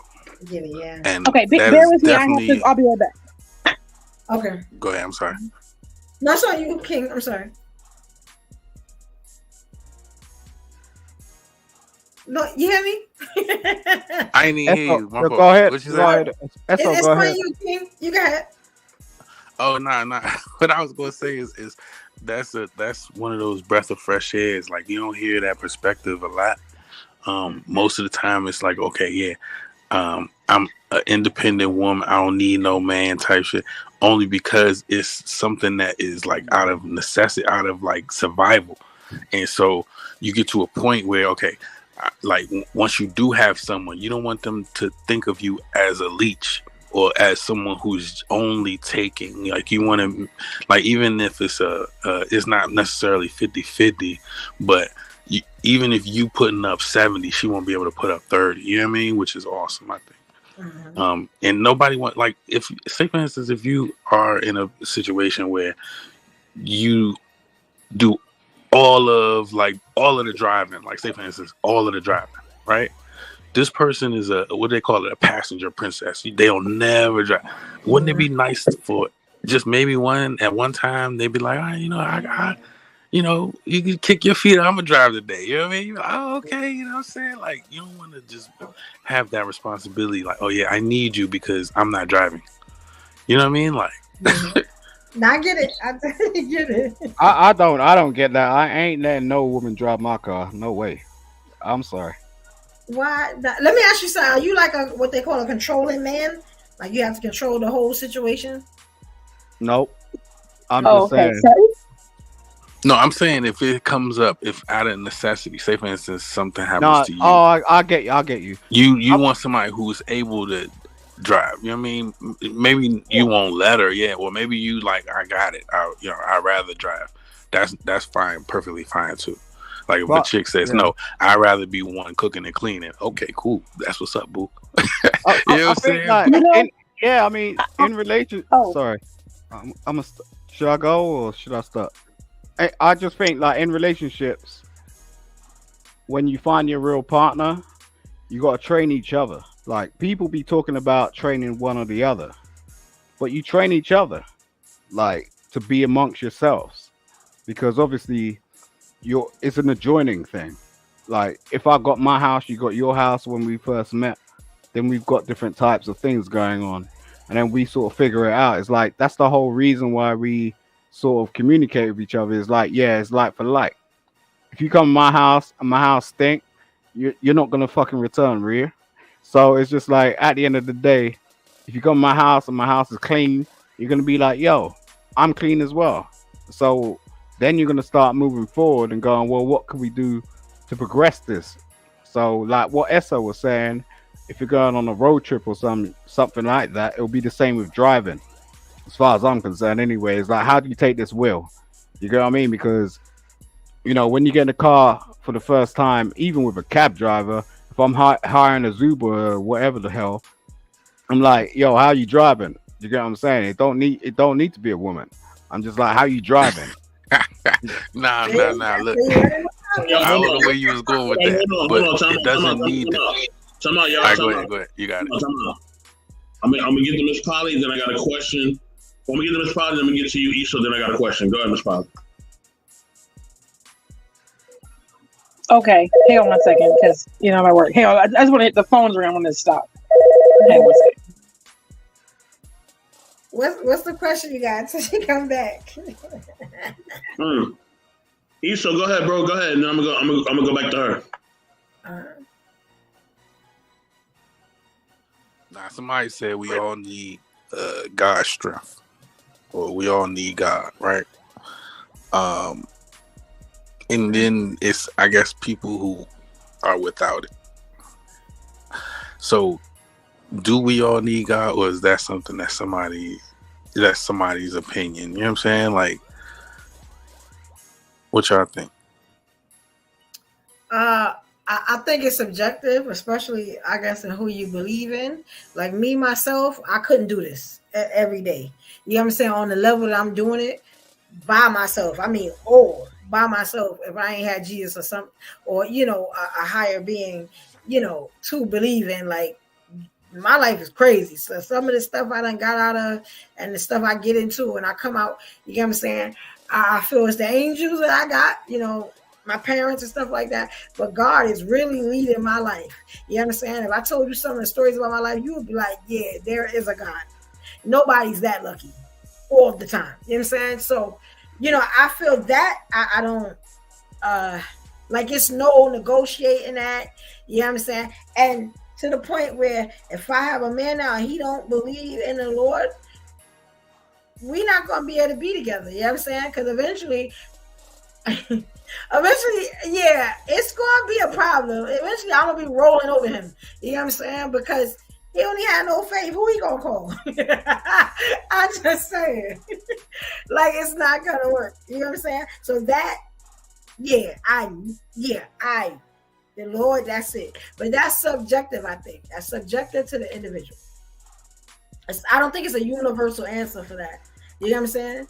Whereas ain't many universal answers, but I think it's on a person's belief. You know what I'm saying? I would say I would agree with evolution, but I also, and Miss Polly, let me know when you back. Just whenever you back, just say something. To rock out. I think it is like it is basically a belief because I always use the I always use a crack analogy, right? And it's gonna sound funny, but it is what it is. So if I'm on crack, right, and let's say Miss Polly's on crack, right, and I become a Muslim and she become a Christian, right? We both get off the crack. We ain't doing the crack no more. You know what I mean? We got families now. We got careers. We healthy. We got cars, homes. We good. So am I better than her because I'm a Christian and I got off crack? Or is she better than me because she a Muslim and she got off crack? Like, nah. Neither one of us is better. We both was up in the crack house, smoking that pipe, being a slave to the pipe. You know what I mean? And that's how we was living our life. So neither one of us was better than the other person. We was all in the same rut. We found something that called us higher, and we changed our lives. And salute to my sister, Embrace the Grace. Definitely rock out with me, Smitty, and Grace on Saturdays on Intellectually Embracing Smitty's Corner. You know what I mean? Yeah, definitely show us some love, and definitely come rock out with us, man, on Saturdays. We here, definitely. You know what I mean? So that's the thing, like, you know what I mean? Okay, go ahead, Miss Polly. I'm sorry. I ran away, then came back. Well, yeah, I am at work still, so I'm sorry. I apologize. I have to kind of run back and forth, but yeah, it's about like you say. I didn't hear which gentleman it was, but when you're saying like giving that percentage, I was also gonna say, with that, like I know everybody like these days are kind of like, what do you bring to the table? Where do you bring to the table, right? And everybody wants someone to bring what like they're not bringing, so that they can be like completely whole. I guess that's the whole idea of it. But I mean, well, most people know, like, since I have like a kind of different dynamic, sometimes like sometimes you don't realize what you need until you like see it. If that makes sense. So like even people who think like, oh, I got all my stuff together, I don't need nobody, and then they see somebody else and how they interact with them, and they're like, oh, I didn't know I needed that. And that could be very helpful too. So like something you didn't think you would like, you don't know until you kind of see that, and then you may want to try that. So that could be helpful for people who are like thinking if you need someone or want someone. Sometimes you don't know you need something until you notice it's missing because you didn't think it was missing in the first place. Yeah, that was my whole point. If it's something that you was going without, how can you say that you need it? You know what I'm saying? Like, Yeah, especially for a long period of time. Yeah, right. That's why it becomes a want. Yeah, definitely.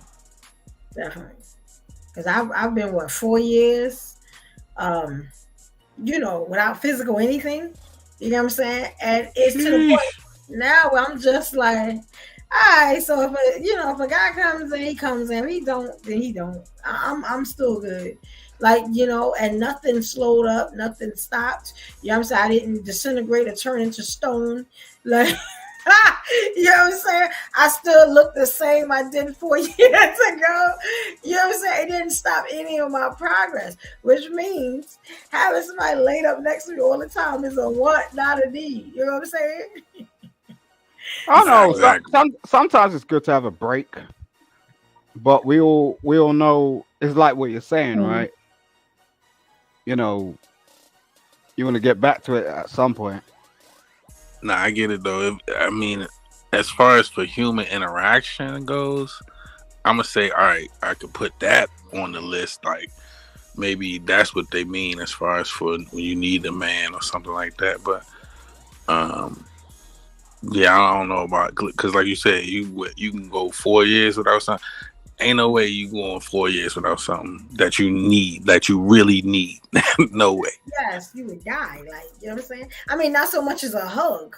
You know what I'm saying? It's right. Just like, yeah, it's a want. So yeah, anything you need, you will die without it. You know what I'm saying? If you don't get it.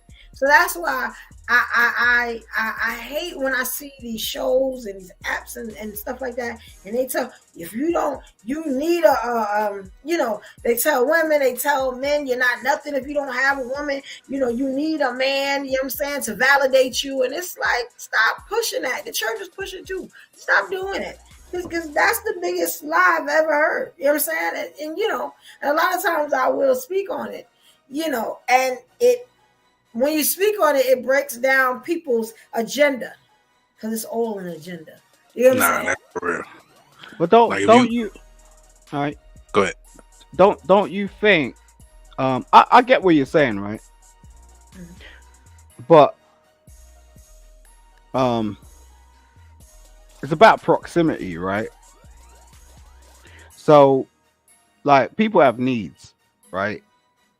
And this is what I was saying. I was just trying to say, like, we all have needs versus the one. And we know, like, if you want to get a pair of trainers, that's cool. But then there's a need, like, that's a humanistic thing, like humane thing. And I think the reason why we detract from this is sometimes it's just based on the fact that it ain't in our face. And if it was closer to us, the more we inch closer to that, then you'll then go, okay, and acknowledge that was a need. But until then, it's like, yo, I'm gonna put my barriers up. I ain't even messing with people like that. You know what I mean? So somebody said the issue is we got women thinking that men are replaceable. What y'all think of that? The closest thing that I've gotten to replacing a man is the rose with the extra side piece. With the extra tongue part? Jesus. You need to stop this because I'm about to describe it to him, because they got 2 extra parts, but it's one of them that's real interesting that handles both. So that's the closest that I'm thinking women are getting right now to replacing men. You know what I'm saying? Like, I could use that because I have a very vivid imagination because I'm an entrepreneur. You know what I'm saying? And I do a lot with art and graphics and stuff. So I almost like Simon was talking about the AI dreams, where 50 Cent is always in the room with me. Yeah. It was 50. It was 50. Oh, hammer. And it's so vivid in my mind that I feel like he right there. You know what I'm saying? And I'll be good after that. I'm just saying. So sometimes you don't need, you know what I'm saying? It's a want. To have somebody next to you is a total want. Because after that, I'm fine again. I'm back to being me. Nah, I get it. Hey, peace and blessings. Nah, the toys they coming out with for men is crazy. They got the Gog 7000 I just saw. I'm like, what the? Yeah, Oh, God. them extra pieces is no joke. You Yeah, know how they said the 20,000. like we I said like swear. replacing them. I don't think we can replace people. You know what I'm saying? But when it comes to like the men in general, like we're just different. Like as men and women, we're just different. Like, you know, guys are a little bit they're more logical, women are more emotional.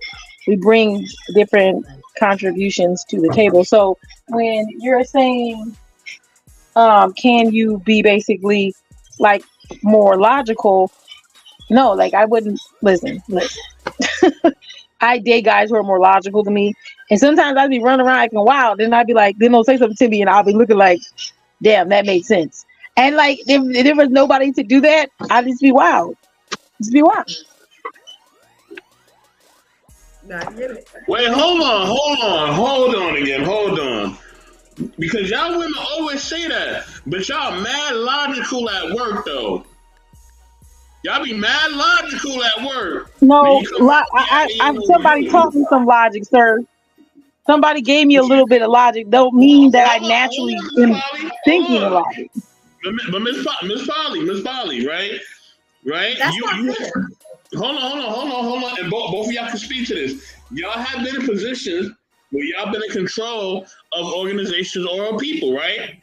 So, you know what I mean? Y'all say you're entrepreneurs, and I guess both of you women have done both well for yourselves. I'm just assuming, right? So you have to be in a place of leadership. That takes you having a sense of logic. So how come the logic kicks in when you at the business place, but when you come home, you're acting crazy? Well, come on now. It don't make sense to me. What's going on? I just told you. There no logic.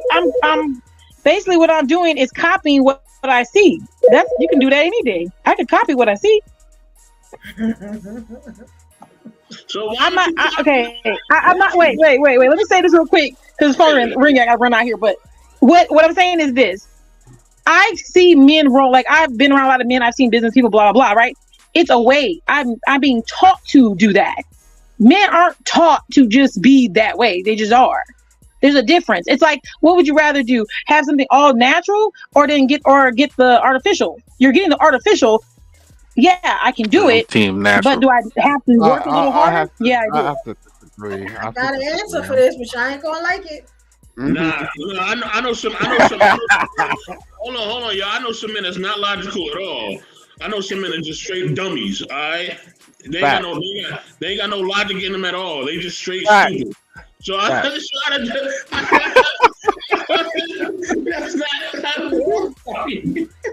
Go ahead. I think it's wrong, and I see it a lot. I think it's wrong for men to keep comparing themselves to the workplace. You get what I'm saying? There's two different things. It's like apples and oranges. You know what I'm saying? You can't compare my home to my workplace. You get what I'm saying? Like that's two different parts of a woman. You get what I'm saying? Like, do y'all understand that as you know, as a man? Can y'all I agree. Do I gotta get deeper? You get it? No? Y'all don't get it? Like, that's two different situations. You get what I'm saying? And then I'll be looking at some men, I'll be like, the audacity of you to compare yourself to me at work. Why am I at work and I got you in my life? Let's talk about that. You get what I'm saying? Like, you know what I'm saying? So it can't be compared. You get it? Y'all don't get it? Hey, I knew y'all wasn't gonna like that one. Hold on. Nah. I'm with you. I'll just respond to Wife School Podcast. Salute to her. You know what I mean? Listen. What I'm saying is this, right? This is what I'm saying. Mature people are mature people. We know when to compartmentalize, we know when to talk loud, and we know when to shut up, okay? We all know this, okay? You know what I mean? It's like when a man try to run his pride. Oh, I'm a man, so I got to do this. No, clown. You don't have to do nothing. Do what's right in the situation. You know what I'm saying? You don't have to run to your pride. Just like women don't have to run to their emotions. They choose to do that. It's a choice. I think it's natural. You know what I mean? I think it's a choice. I think that's natural. Ain't no Eventually, natural, because you know, you're no. If it was natural, you'll be emotional all the time, and you're not. You know when to turn that emotion off. You know when to do it. You know. I don't think I try to control my emotions. I try to control my hands. You know what I'm saying? But as far as my emotions, I let it rip. You know what I'm saying? Like whatever I feel in that moment, I feel in that moment. You know, if you at work, you know you're not gonna say certain things. You know this. I'm gonna be honest, I do though. You get what I'm saying? But then I'm gonna give the individual. I'm different because I do, and they used to. You know what they say? She crazy. Move on. You know what I'm saying? And that's what they say. So they used to it to the point where they be waiting for me to say something. If I come in normal, they be like, "Oh, you having a bad day?" You know what I'm saying? Like so. You know, wherever you want to go, sign me up. I want to come there too. I want to come there too where I can say whatever I want. You know what I'm saying? Because I ain't never seen a workplace man or woman can just say whatever they want. People know when to compartmentalize. You know what I'm saying? We all know how to compartmentalize. So I don't want to hear that. You know what I mean? Men know how to compartmentalize too. You know what I mean? That's why I said I don't want to hear no man coming up here talking about, oh, I got to be a man and I got to do this and I got to fight. No, you don't. You know what I'm saying? You don't got to do none of that. You choose to do that. People choose to make the choices that they want. Men are more logical. You don't see so many wild men out there. You know, I mean, there's a lot of emotional men. You know I think guys are way more logical. Yeah, it's too many emotional men at this point. But you know, we trying to. Yes, if you're an emotional man, that's good. Huh? No. You want an emotional man? I don't want no emotional man. If you cry in front of me, you died. You know what I'm saying? Oh my God! Out your side. Okay, wait. Don't be too bad on it. Hey, boo boo. You can't be too like. I don't mind a man. What up, Rado? What's going on, Rado? What's good? No, wait, hold on. So hold on, because both women are saying something different. One wants emotional vulnerability, and one is like, hold on, you know what I mean? You know what I'm saying? And yes, and three, I agree. The way you carry emotions as people is a choice. It is, right? And Wife School Podcast you know what I mean? Me and her debate sometime, but this one, she is straight on. Hopefully she come and hit that. She hit that StreamYard button and come up. I would love for her to come up and share perspective. It would be definitely great. M3's you ain't busy. Well, come up too. That's out of pocket. Well, I mean, I don't think there's anything wrong with your partner having a moment with you in private, and that should be something that's like a private space that you make for you and your partner. But I mean, if you're just a regular man, you don't got no woman, and you like falling apart emotionally, that is like really concerning. And just for anybody, you like if you can't function and you're falling apart, you know that's a little strange for anyone. Okay.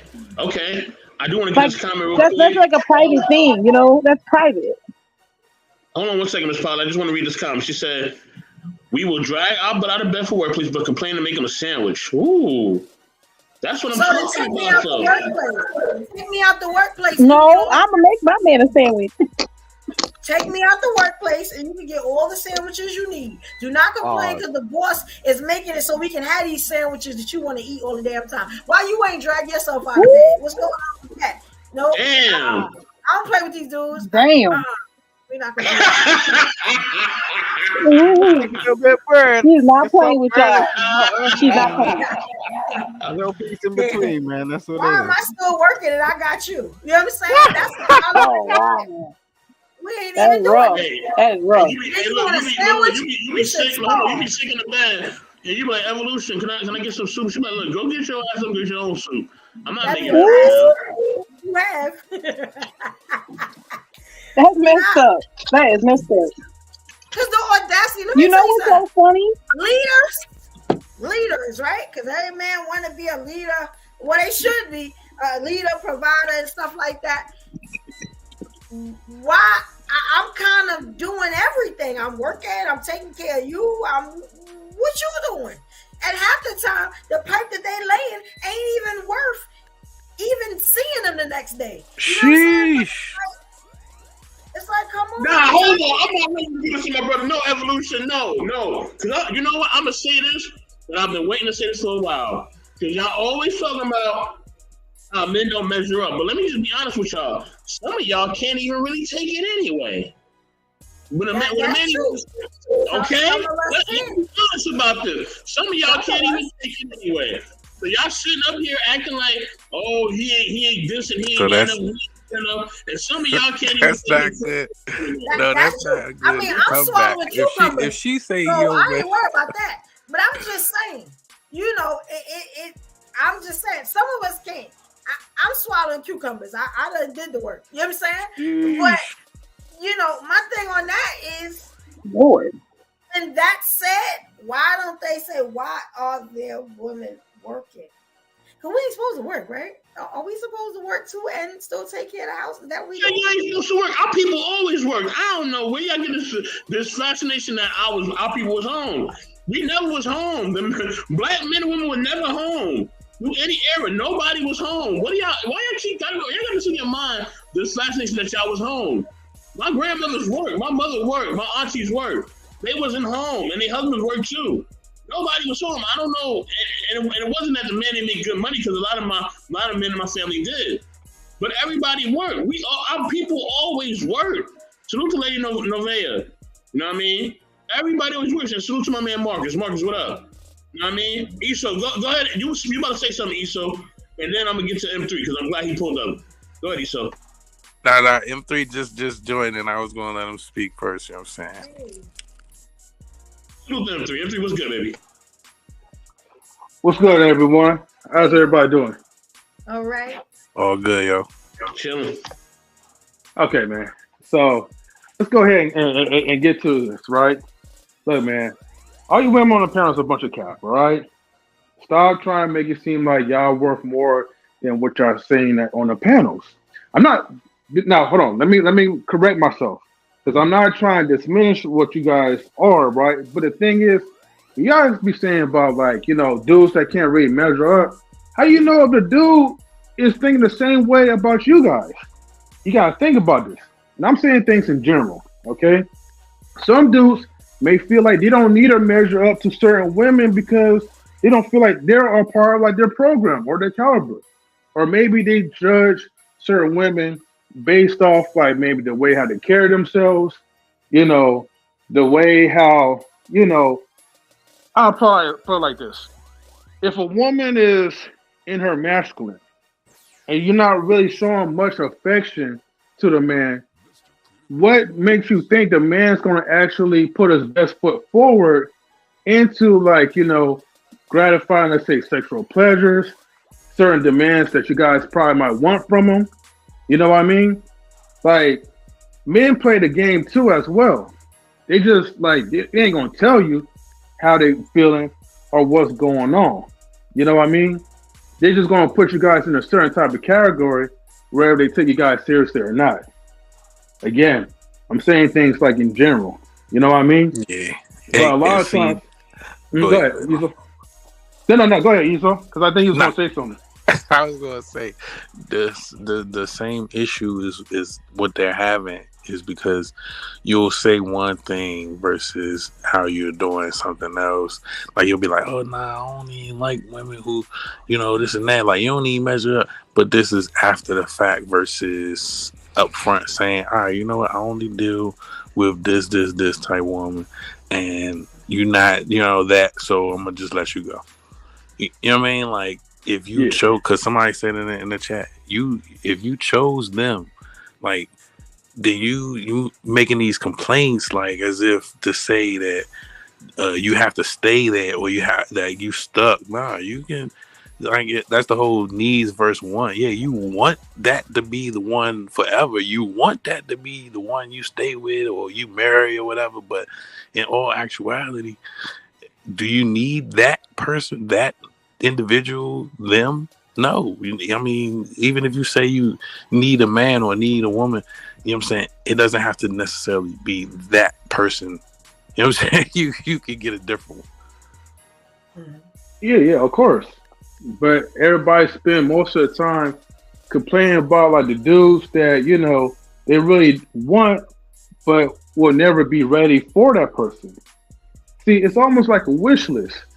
You're wishing, you know, for certain dudes to meet your criteria, but when that dude actually comes, you're not ready for him. You're not prepared. And then that's when they start throwing out a bunch of excuses of why they couldn't maintain like those type of dudes. Or they keep going back to like, let's say like the F boys or like the simps or whatever. Sometimes the simps may be a particular woman's caliber because they can't handle like a real man. I know I always hear about like, women say like, hey, certain dudes can't handle a real woman. But it could also go the other way around too. I think you guys also earlier was saying something about there was another point I was going to make, but I kind of forgot the beginning like subject about wherever you guys was talking about. But when it comes back to me, I'm going to address that as well too. So I was going to say something. Do y'all feel as though it's always something you have to give up in order to get everything that you want? Like he was speaking on a list. Say for instance, if you do have a list, you know what I'm saying? He might, have all these other check box, but he may not have a cucumber you want. You know what I mean? Is it always something you got to give up in order to get everything kind of checked off on that list? That's boss. I believe so. You had that cucumber up on there. You're going to get 10 out of 10. It's just not going to happen like that. You're lucky if you get 7 out of 10 at this point, especially now in the dating scene. You know what I'm saying? You always going to have to compromise something. It's just what you're willing to compromise. No, you don't need to compromise anything. No, you don't. And I guess that's subjective. I guess. Yeah, that's an interesting. Men out here now, very weak, and it's an influx of them. All right, so why do you think that? I know that. I'm in the dating scene. It's an influx of weak men, men that are looking to come up, men that cry, men that like to wear dresses on the weekends. It's an influx of this stuff coming in now. You get what I'm saying? So, can I ask you a question? Mm-hmm. How do you meet men? That is a good question. You can meet them in church. You can meet them in a grocery store. You can meet them when you go out to the lounges. No, for real. Like, how do you meet them at work? You can't really meet men in a Swipe grocery life. store. You can meet them anywhere. You can meet them. You're not about to be just approached, right? Are you gonna approach a man? Not 95% of the time I'm approached. Right. So if someone approaches you in a grocery store, what's your thought process about how they could potentially be with you? Freestyling. Like in terms of a long-term perspective. I don't think that makes him look bad. He gotta eat just like I gotta eat. I'm sorry. I'm just saying, most men. So okay, let's reel it back a bit. Do you accept that? Do you accept that most women may accept that? I would. So I'm thinking, there are women that do. He's human. And sometimes you see something you like, you gotta go after it. You know what I'm saying? The confident men do. The ones that are sure about themselves and stuff like that. So I'm okay with it. You know what I'm saying? I've been approached almost everywhere. And I'm fine with that. Shoot your shot. It's just a lot of people. That's what's up. I'm glad to hear you say that. Yeah, like I'm not second guessing that, and I give a lot of people a chance. And so I see it don't work, then I gotta go about my business. But I will give you a chance. You never know who your person is and how they really coming. Sometimes they don't come as what you thought they were gonna come as. You know what I'm saying? So you gotta be open to finding love. Because I'm gonna be honest, I can tell God I want to be 6'3", you know what I'm saying, a 13 size penis, you know what I'm saying, 18 size shoes. I want him to have $100,000. And all that. And wait a minute, ma'am. Who D is that big? No, who want that? Hey, some size queen. That's the thing. No. I'm not even gonna let. I don't think that's a good idea. Anybody under 5 foot should not be asked for anything half their size. I'm just saying. No, She look at the gonna feel dating it. show. Look at on the dating show. That's the stuff they ask for. I need him to make $200,000 a year and all this stuff. And the Lord sent her everything. He 2 steps from a bum. And she find love. Because I don't think the guy gonna send you exactly what you want. You have to make some sacrifices. You gotta shoot for the stars, though, huh? You gonna have to love some shallow house. My last relationship was a shallow house relationship. He would never be the man that I would pick visually. You know what I'm saying? And he turned out to be a demon.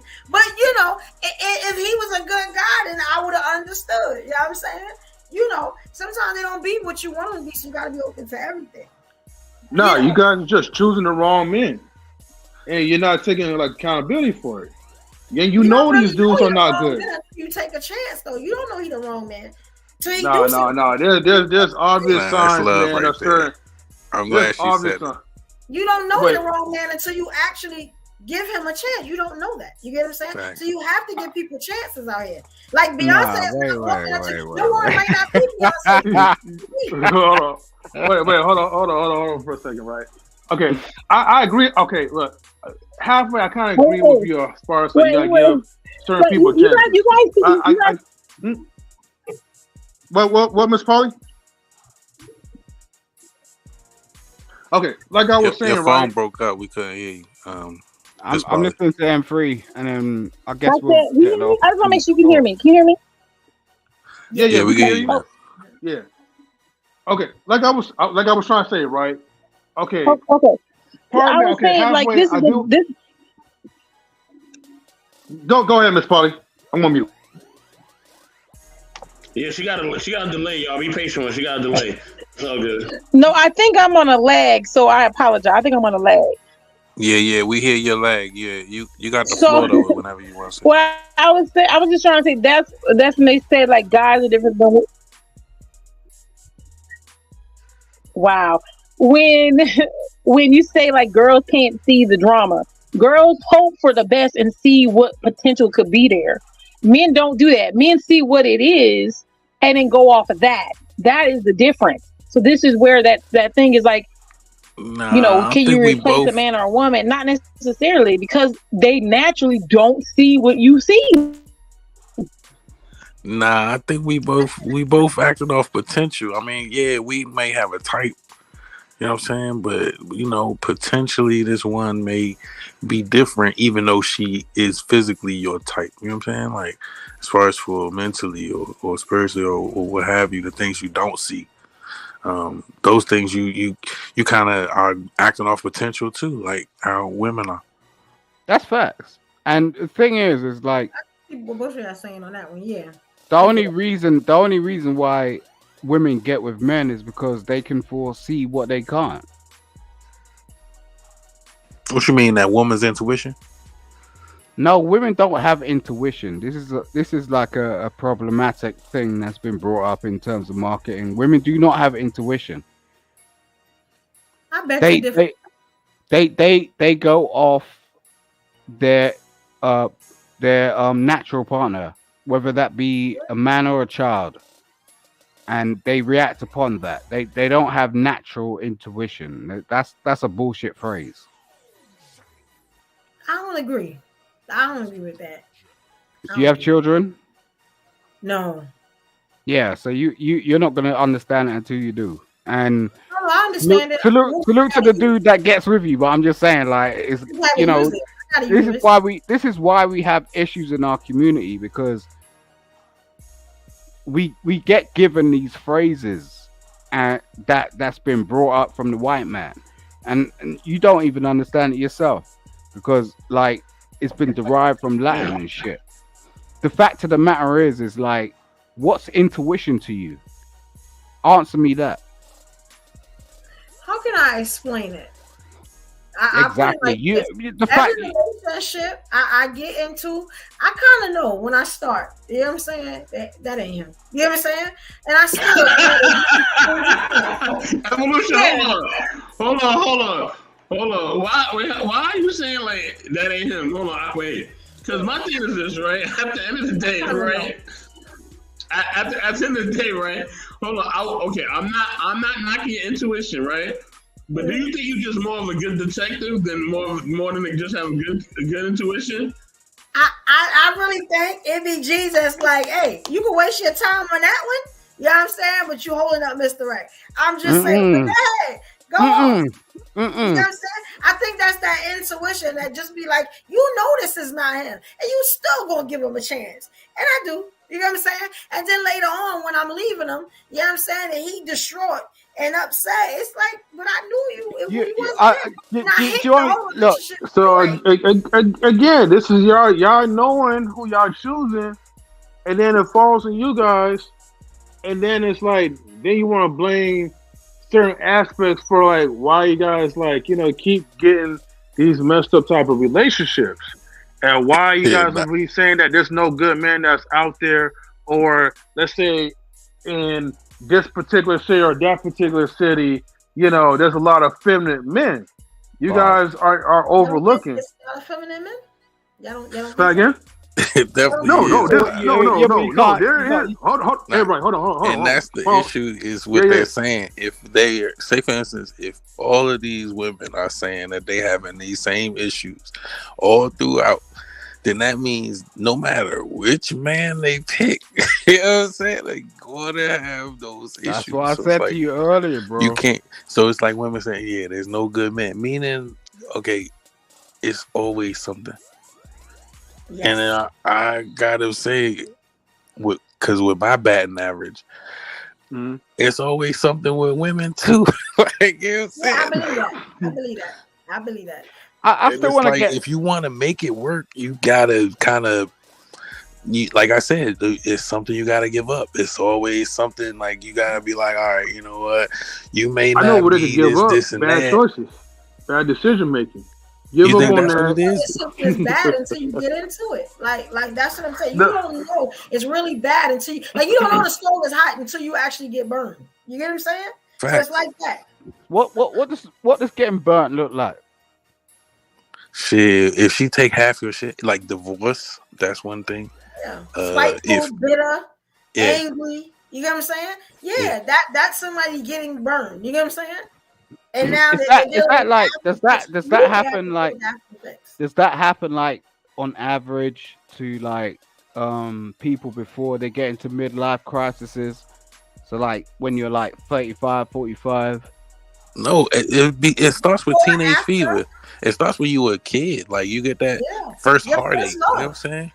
That first person that break your heart, and then it goes from there. Yeah, triple effect. And I can relate to that.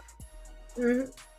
Yeah, so it started with I gave her a Valentine, she didn't give me one.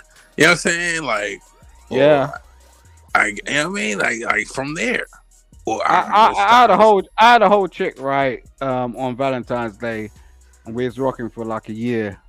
It wasn't nothing big to me, but I didn't give her a card, and you know. She called her mom, like realistic. She called her mom on the phone. Like she's like, "Mom, he didn't give me a Valentine's card."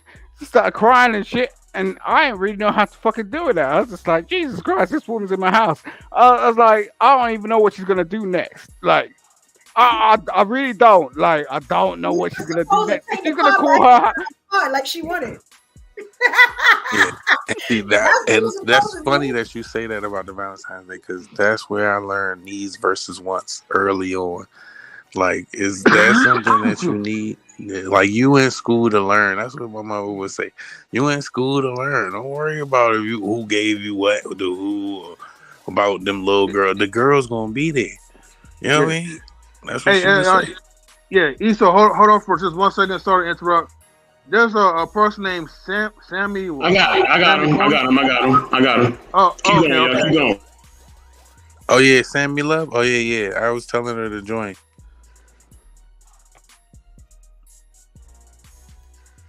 Okay. Okay, she dropped back down. Hopefully she come back up. Yeah. So I didn't really know how to do with that, man. And that's the thing. when you're in close proximity with someone and someone's sort of breaking down just over some basic shit, when you're sort of just trying to just get on, it makes you start to question like if you really understand what women are. Do you get what I'm saying? Because if women are gonna cry over a card, then if you do something else, it's like how are they gonna react? You know, I just found that astounding. I was just like, wow, that made me think in a different type of way. But at the same time, I didn't backtrack from it. I was just like, yo, because this chick was the one for me, I was like, yo, I gotta facilitate that shit. I was like, next time ain't gonna happen. Ain't gonna happen. I'm gonna get her a card. And see, you said next time.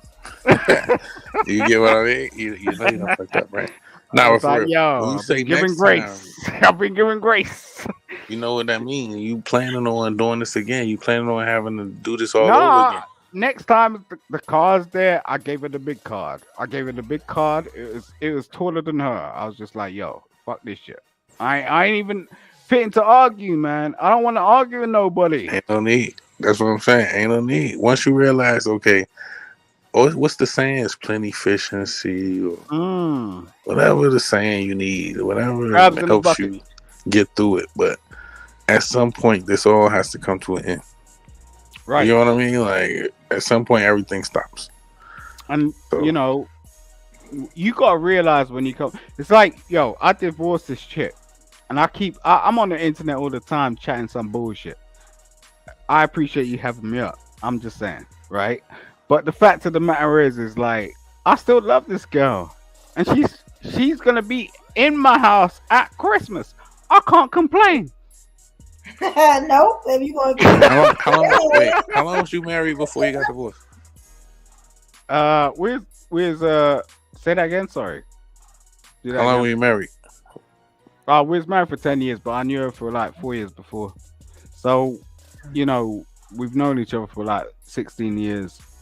Because prior to me even knowing her, we was just in some business interactions and shit. Yeah, when COVID divorces. Yeah, but no, it wasn't. Yeah, no. You're right. No, you're right.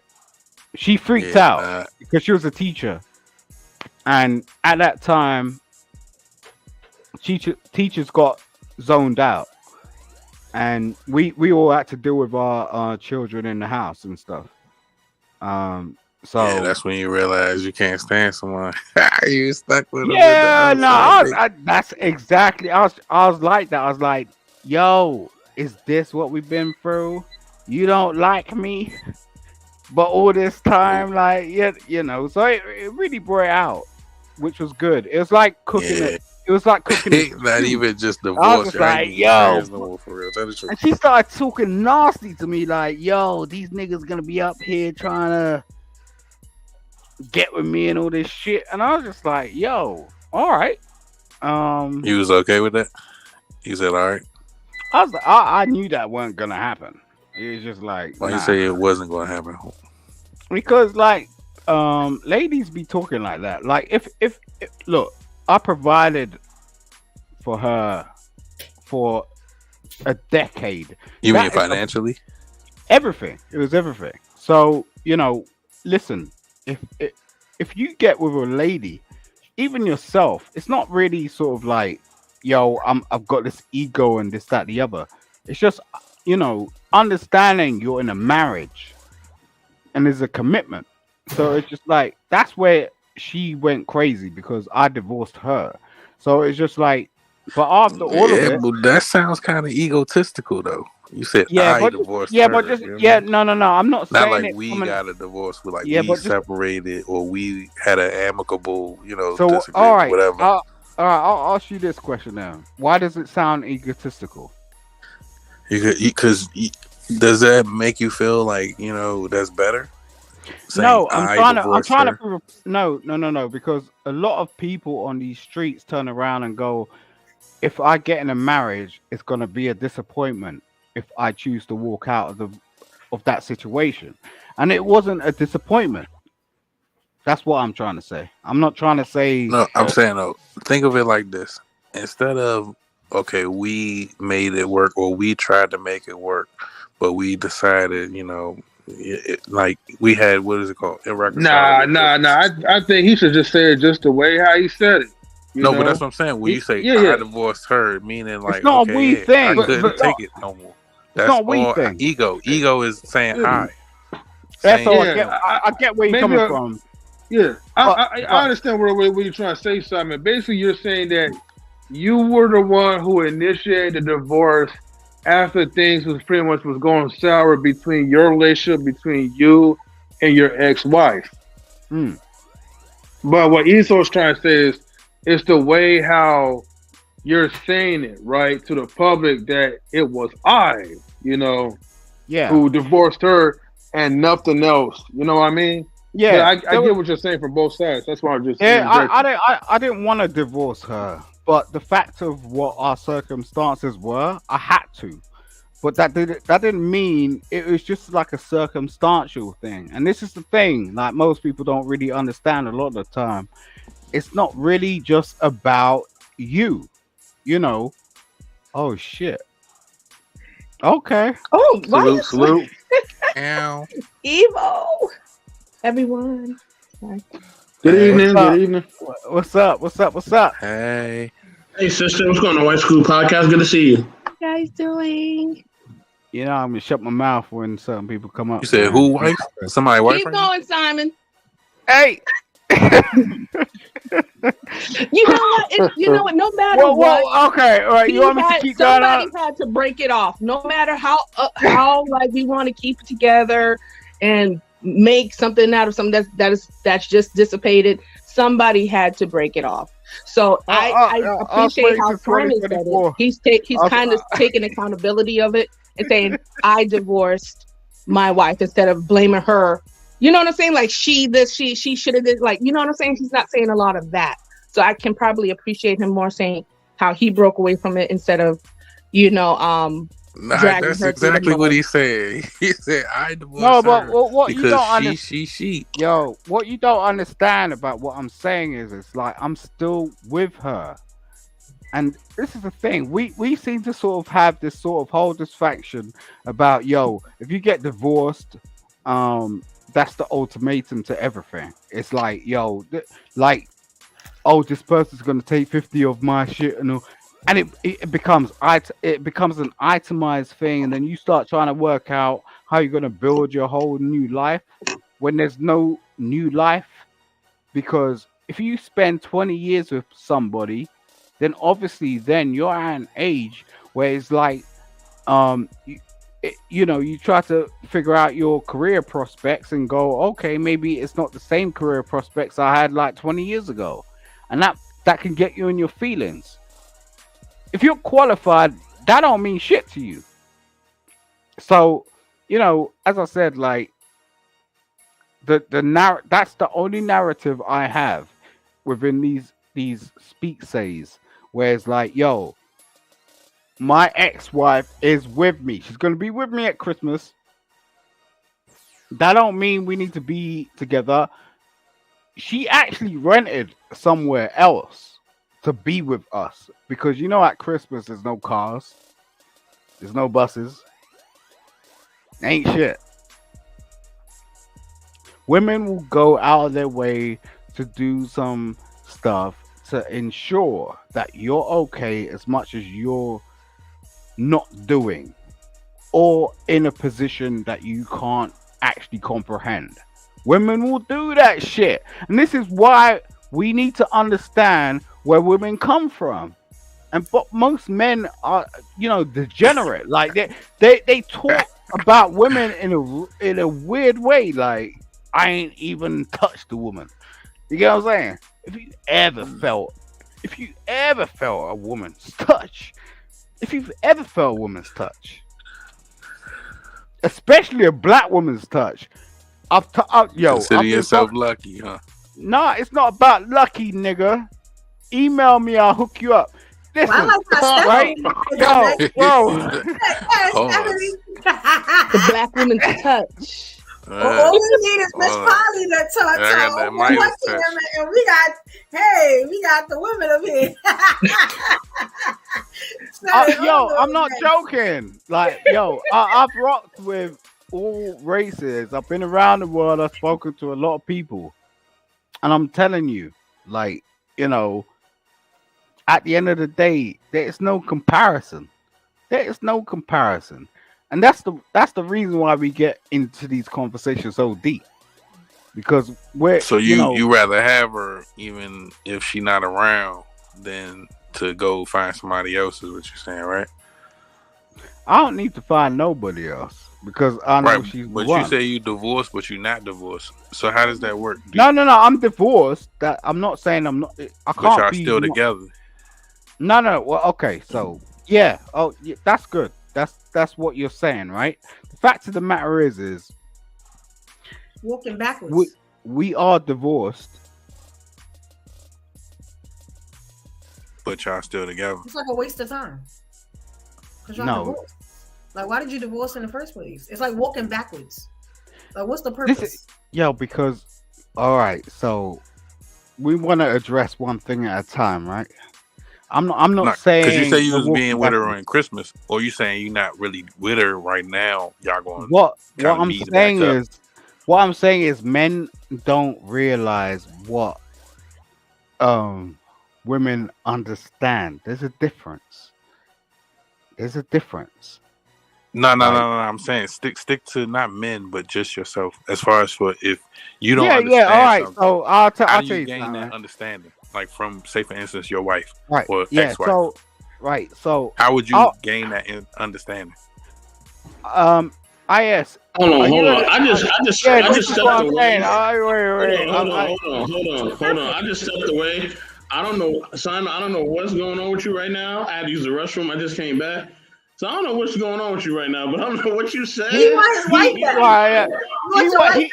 he wants to have a conversation about my experience in terms of being with my wife. So I didn't really want to go into it until I asked you, are you okay with that? If you're okay with that, I don't want to pry. I'm not trying to pry or anything. I don't care. No, it's not about prying. I think it's a good thing because I think a lot of people could learn from it. But I'm just saying, it's up to IS because it's his platform. I don't want to do that. You didn't answer my question yet. You don't want I could do that as well, but I'm just saying if IS allows it, then cool. I'll go into it. Otherwise, I ain't. My fault. What was your question? Go ahead and answer Evolution's question. Go ahead, Evolution. Ask him a question. Okay, my thing is the last question I asked you. What's the purpose of hanging out with, someone you divorced and spending holidays with them? What's the purpose of that?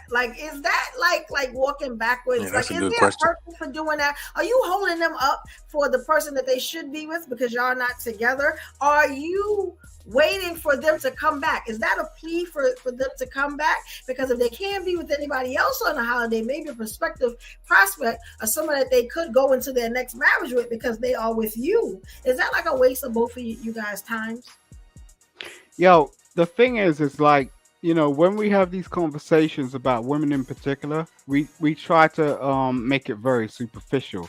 And the fact of the matter is you go through periods, and if you have a child, there's no way in hell in the next 30 days over you having a child, a nigga is going to be busting you down. But at the end of the day, we want to talk about, oh yeah, we're busting down chicks, this, that, whatnot. You are women. That's not happening. How old is the child? Wait. Hold on. Simon, let me ask you this simple question, right? Okay. Do you still have a emotion? Hold on, because he's never going to. Yeah, he's not going to answer that. Simon, do you or do you not still have? No, let me make it sound more simple, right? Do you still have a emotional connection with your ex-wife? No. So okay, you said no. You said no, right? Then let me ask you this though, right? That's denial. Okay. Hold on. Before we judge, right? So Simon, okay, but yet you still have her over to your place like for holidays and maybe other events? Yes or Right. no? Correct. Okay, so correct, right? Okay, so I'm going to ask you another question. When she do come around, okay, what do you guys do together? Like, do you guys have We physical spend intimate? Oh, go we ahead. spend time with our child. Okay. So she only comes around for you guys to spend time with your children. Correct.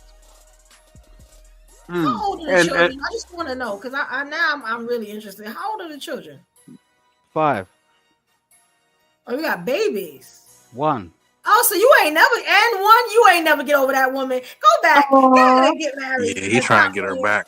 No, that's love right there. It didn't make no sense for you to leave. It really Nah. did. I'm And just see, Yeah, you should go back, Simon. you that's can lay in your something I destiny. said. Like, That's something I done said before, though. You know what I'm saying? Like a marriage Shout out to may DJ last Rich like some Nutter. years, Salute, but that's salute. gonna be your baby mother forever. Mm-hmm. Yeah, that's your Right. opinion. But I'm a lawyer, so No, that's I've got facts. like about 500 niggas in my back chat. I don't need that shit.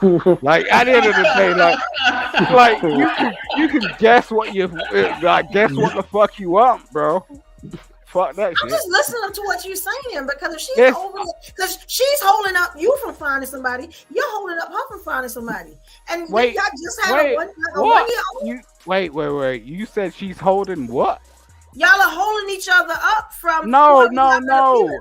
No. I'm That's right. Tell like it is, Rick. Yo, bro, you don't understand this, and this is what women don't understand. Salute to Marcus. And I'm not Ramadan. trying to be rude.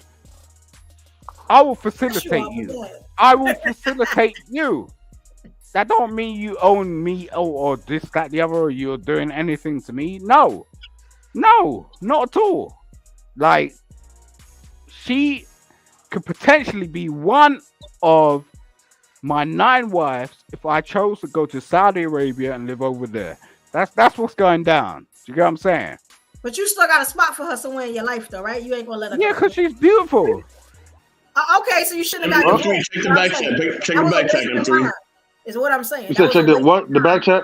A waste You of can't energy. you can't handle that shit, man. sir. Because you're dealing with men that just are ghetto. You get what I'm saying? It's like when you're dealing with ghetto dudes, right? Well, you sound a little ghetto right now. Sir. Mhm. You sound like what you doing. Yeah, You you trying to give absolutely sound a little unnecessary better. advice. You see You sound like you what's wanna going on? You see, I There's nothing done in the that on back check. purpose, bro. You're starting to stand outside the dollar store. Yeah, I done that on purpose, Yeah. man. Yeah. I done that on purpose. I ain't kidding with you, man. All right, let's just put it there, M3. I'm just saying. Starting to sound like some of my homegirls. You know what I'm saying? Yeah, exactly. Yeah, that's bad, sir. Salute to Hake in the basement. Salute. You don't wanna That's sound why like they're all on the yachts and shit. I see them all day long. You get what I'm saying? They be up on the yacht. That's what's going down. No, what I'm saying is you sound Trying to mixed. figure out. You know what I'm saying? And we listening to it. We telling you something sound wrong. Yeah, You do know, that. I guess I'm just the boy when I. Hey, Beth, give me 1 second. Yeah, you know what I'm saying? Shout out to Brooklyn. But yeah, like Yeah. somebody got to say it. I told you I'm the friend that say what nobody else want to say. You know What what do I'm saying? you want? Yeah, but what You do know you need want? Yeah, you need. Shout a out to real Hank. What do person. you want? You said, what do I want? Yeah. I just want to be happy. Nah, no, you don't. You know No, what I'm saying? you don't. No, I you got my don't. money. I got my rolls.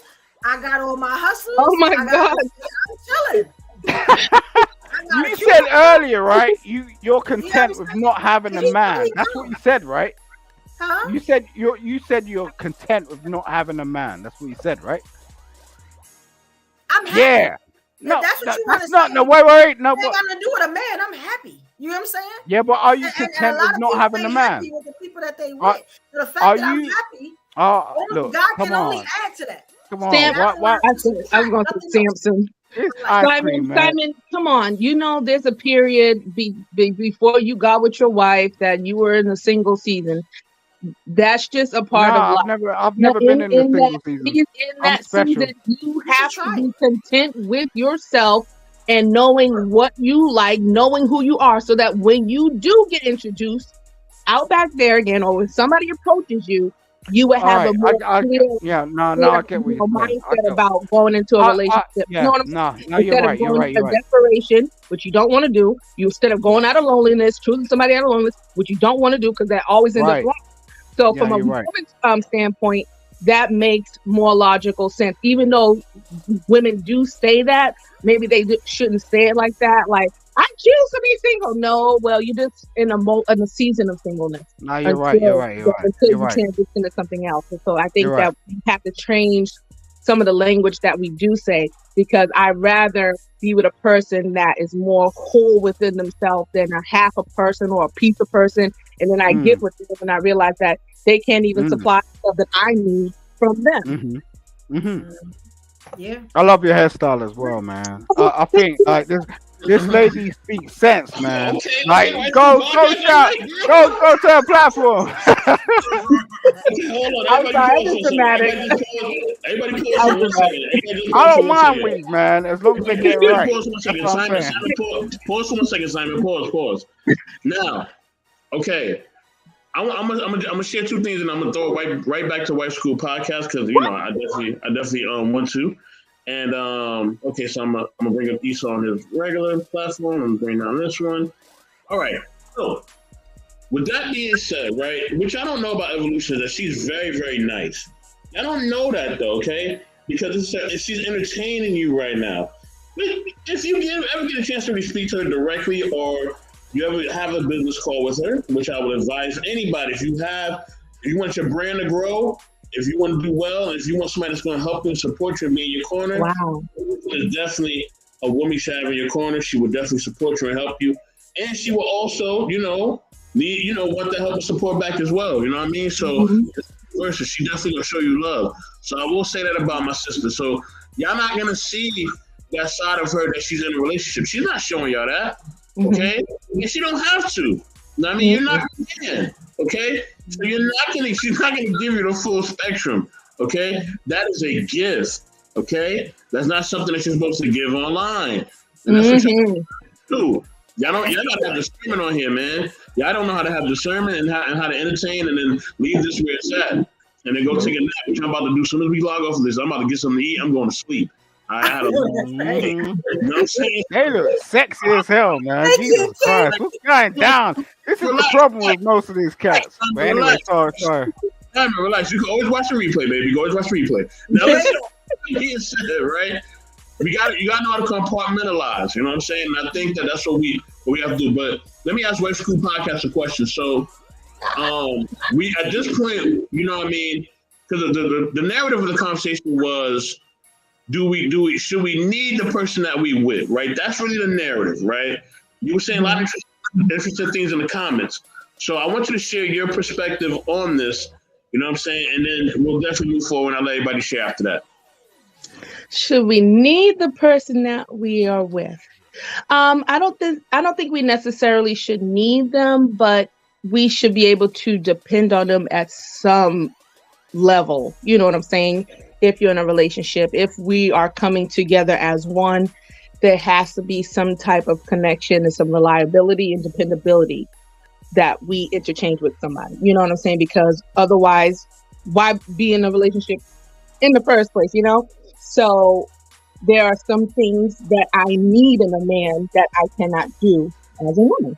And there's some things that a man needs in a woman that he cannot do for himself. So it's the attributes and the characteristics that we need from each other that balance us out. It's not necessarily the person, it's those attributes that person possesses that we find that we need in our lives.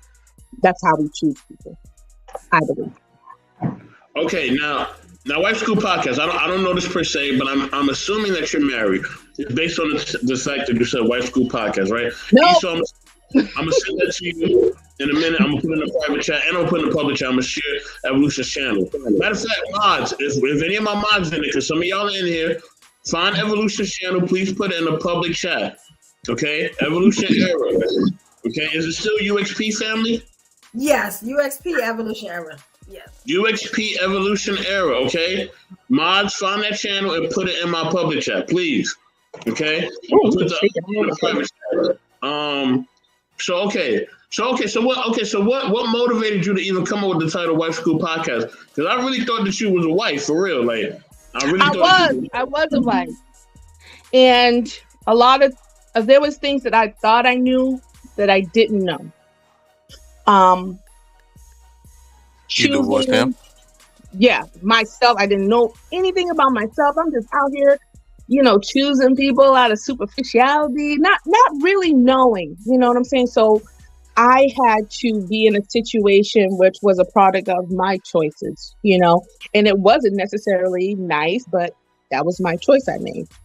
There was a lot of things that I did within my marriage that probably emasculated my husband, because there were certain things that he just couldn't take the lead on. And then I'm like, well, maybe I should do this and take the lead. And then, it was just off balance. And so my channel is just based on trying to teach women, inspire them to be a better feminine woman in their own right. Because I had to relearn all that when me and my husband separated, which actually made me a better person.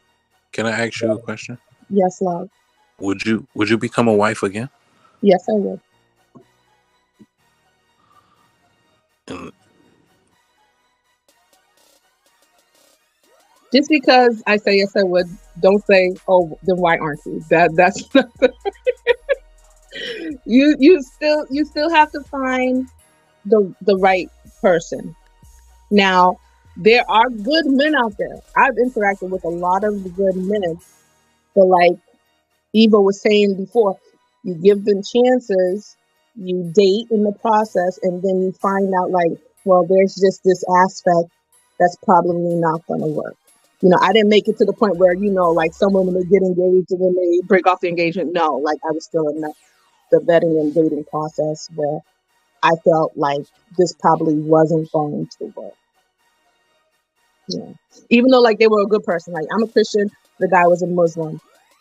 Totally two different worlds, but he was a good man. He gave me his credit card. He took care of me. But when he disrespected my God in conversation, that hit something on the inside, because I love God to the max, just like he loves his God. We're two passionate people. And I thought within myself, can I deal with this type of communication for the rest of my life? I don't think I could, because I know how I felt. And in those situations, more than likely the woman has to be subject to the man. You know what I'm saying? So I would have to reverence him and all his beliefs, but like, what makes you think that you could say those things to me and my beliefs, And so I had to, unfortunately, that broke off, and that was a couple of months ago, but I really wanted to marry that guy, but I was trying to make it. Hold on, Eso, hold on 1 second. Hold on. Eso, that link that you wanted, it's in the private and public chat. I got it. Okay. Let me ask this one question to her real quick, and then I'm gonna let you ask a question right after that, bro. I just want to ask this real quick. My fault, go ahead. Matter of fact, no. Continue to have your dialogue because you got to follow up. That was rude of me. I'm sorry. Go ahead, Eso. Okay. No, so I was gonna say, what's that one takeaway? Would it be that you would want somebody who has the same religion as you? Yeah, I would, because I would want somebody to pray over me. I love ministry. I love going out, being with the people. I've done prison ministry. It's just like, I just want somebody that can relate to me. And when I bring it to you, you wouldn't even understand. You know what I'm saying? And it's so hard. Like, how can I have that need met? That's such a big part of my life. And I can't really share with you. And it's like a distance. And I'm like, but I still love, you know what I'm saying? Like, you still love you. So it's just something. No, I get what you mean. You manage and bandage for your whole life, and then like to not be reciprocated. It's tough. Even despite people can be like, man, he's like everything. And it's just like, that's such a big part of my life. And so I would like somebody that is on the same page, or equally yoked, as they say. Even my husband, my ex-husband, he was a Christian, but he really wasn't fully wholehearted in it like I was. So I think it would work out a little bit better if I had that situation, hoping, That hurt a lot of men. They said they're not in church, but I'm still hoping.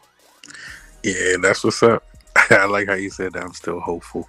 I'm very optimistic. I'm very hopeful. I'm a very romantic person, and I'm saving all that. I'm not bringing no bitterness. I'm trying to save that for my next beautiful man, if I ever get blessed to have one. But if not, I'm still going to remain hopeful and, meet nice men like yourselves, good men, and network with you guys, because not everybody's meant to sleep with you. Some are meant to be your brothers or mentors, and you can learn from them. So it's just not about sleeping. A lot of women like to focus on the pick me, he wants to sleep with you. No, actually, men, there are good men out there that doesn't necessarily have to get in your drawers. You can withdraw valuable information from you, valuable resource to make your life better. That's it. Amen. As I always talk about, right? And me and Eva had this conversation before, and I've had this conversation with a lot of the women that I work with. And me and Eva actually talked about this. I said, I done work with all different types of women. From, I don't even call them baddies, from goodies to moderate, to medium women, to decent, to I, to not I. I done work with them all. And none of them have ever crossed that line with me when it comes to this. This is separate from everything else. Okay, I don't care what you look like. I don't care if you look like Halle Berry or Janet Jackson, okay? And y'all know I like Halle Berry and Janet Jackson. But I don't care if you look like them. If we are doing business, then guess what? That part is completely off. I am focused on business, and that's it. That's it. You know what I mean? And if you try to shift the conversation to that other stuff, it's going to get cut off, right? You might get blocked. My block game's strong when it comes to that. I done blocked a few of them when y'all be sending me that old nonsense telling me to subscribe to your little thirst trap pages and all that. Some of you that got blocked, you know what I mean? And I do it on purpose too, and I'm gonna continue to do it. I keep telling you business purposes only. Wow. You know what I mean? Okay, I'm gonna definitely do that, family. I got you. Wait a minute. That is business, sir. That is a business one. What you mean? That's a business site to them. You gonna say no? That's a business site to them. They making money. Listen, look, don't ask me, okay, to subscribe to your page if you dropping it down or if you wearing certain crazy stuff. I'm not rocking with you like that, all right? Now, Miss Polly, you know what I'm saying? I know sometimes, you like to, you like do your thing online. I'm not hating on you, you know what I mean? You know that me and you, we've had a conversation, we cool. You know where I stand, you respect my boundaries, and I respect yours. You know what I mean? Wait, Paul, what stuff I do online? I need to know because I need to get paid for that because I ain't did nothing online to get me paid like that, bro. You dropping it low, Miss Polly? Let's keep it G, Miss Polly. We're going to keep it G tonight. You like to wear your outfits for different things. Come on, Miss Polly. Don't do the same. Me cosplaying. That's not. I'm not an OnlyFans. Miss Polly, I'm not an OnlyFans. Listen. We keep it a G, right? You know what I mean? I'm not disrespecting you, but you're not. Listen. When you do some of that cosplay stuff, hey, you know, you be wearing things that be looking a certain way. You know that now. I know that it's cosplay. Okay, but you know that the body be showing sometimes. I do not have a subscription, so it don't matter if you have a subscription. That's what I'm saying. You know that. Okay, listen to me. But let's be 100 right now. No matter what anybody wears, there's gonna be some guy who's gonna think I'm attractive. Some guys gonna want to see titties. Everybody want to see Evo's titties. Right now we're gonna say because she looks like a pink bunny. Okay. We got white podcast right there. She looks seductive right now. She got it all wrapped up. I want to unwrap it. Now what? Now we all serving ass? Come on now, don't do that. Don't do that. I didn't say what she said. Don't do that. I never said there was nothing wrong with what you did. What I said is that sometimes you like to show skin. If you want to show skin, I like to show skin. I'm from Florida, sir. I'm from Florida. Half of us are naked. And if you don't know what a titty look like, you don't know what a body look like, you need to turn on the TV. Exactly. I like her skin. Hey, Miss look, Polly I'm got not some from nice Florida. skin over there. I don't know what y'all talking about. Hold on, I'm not from Florida. I'm not from Florida. And listen, I'm not. Look. I'm not against what Miss Polly do. She know I support her to the fullest. You know what I mean? I support her to the fullest. Miss Polly, you know this. You know what I mean? I've always supported you. Still always gonna support you. You family. You know what I mean? But I'm just keeping it real. You know what I'm saying? I don't complain about Miss Polly because I know Miss Polly is doing it for a right cause. You know, she's doing it for the cosplay. She's doing it because she's in character. And I know that Miss Polly has a different lifestyle that she lives that's different from everybody else, and I respect it. You know what I'm saying? So, Miss Polly, you know I respect that, and I respect you. You know what I'm saying? And Miss Polly probably trying to kill me right now, but it's all good, Miss Polly. I'm gonna call you No, after. I'm not. But even in the lifestyle, like I'm very modern. Like I'm actually very modern in our lifestyle, and you can even ask Evo in anybody who's in lifestyles, which I'm not a lifestyler, but if you add me into that, I'm like very modest. That's the crazy part. So when people try to call me out, it's funny. Helpful. Yes. Beautiful woman, and always very feminine and pleasant. Like I know you guys like to hear that. You get what I'm saying?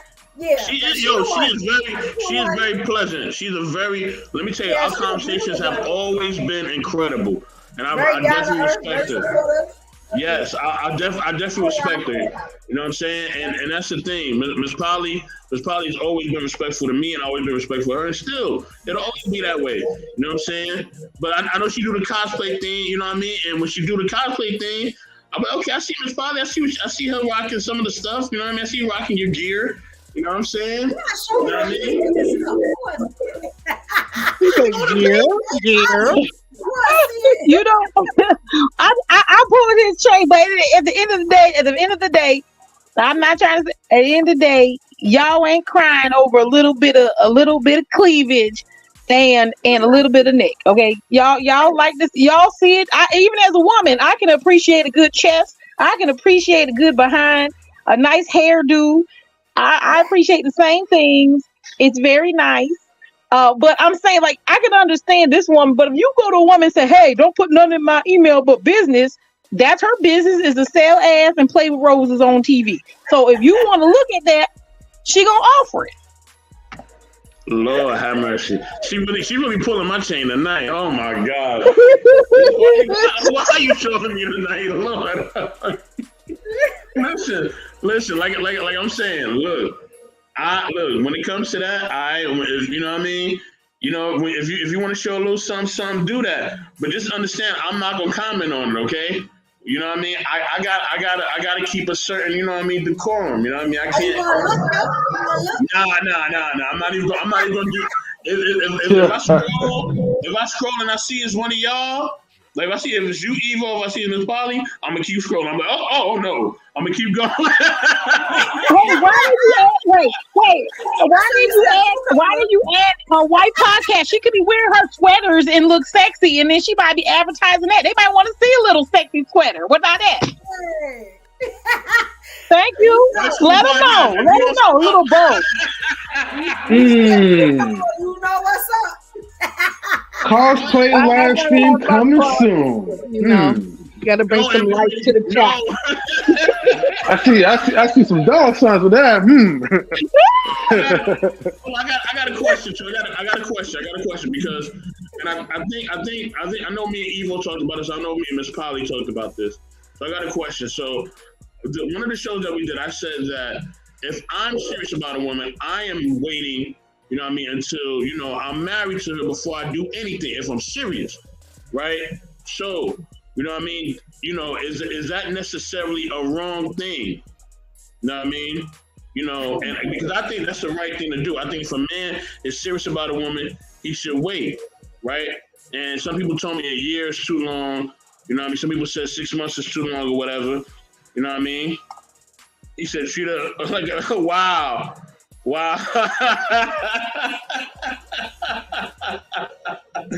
You know what, Big Rig? You always start in trouble. I don't treat her IG like OnlyFans. Stop it. With that being said, right? So, am I wrong for expressing that view that, you know what I mean? Like, if I'm serious about somebody, I should wait.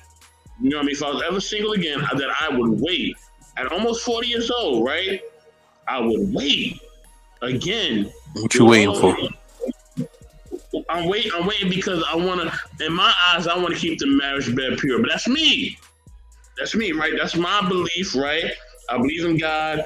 I don't want to do nothing before that. I feel like it's gonna mess up the relationship and the pureness of it.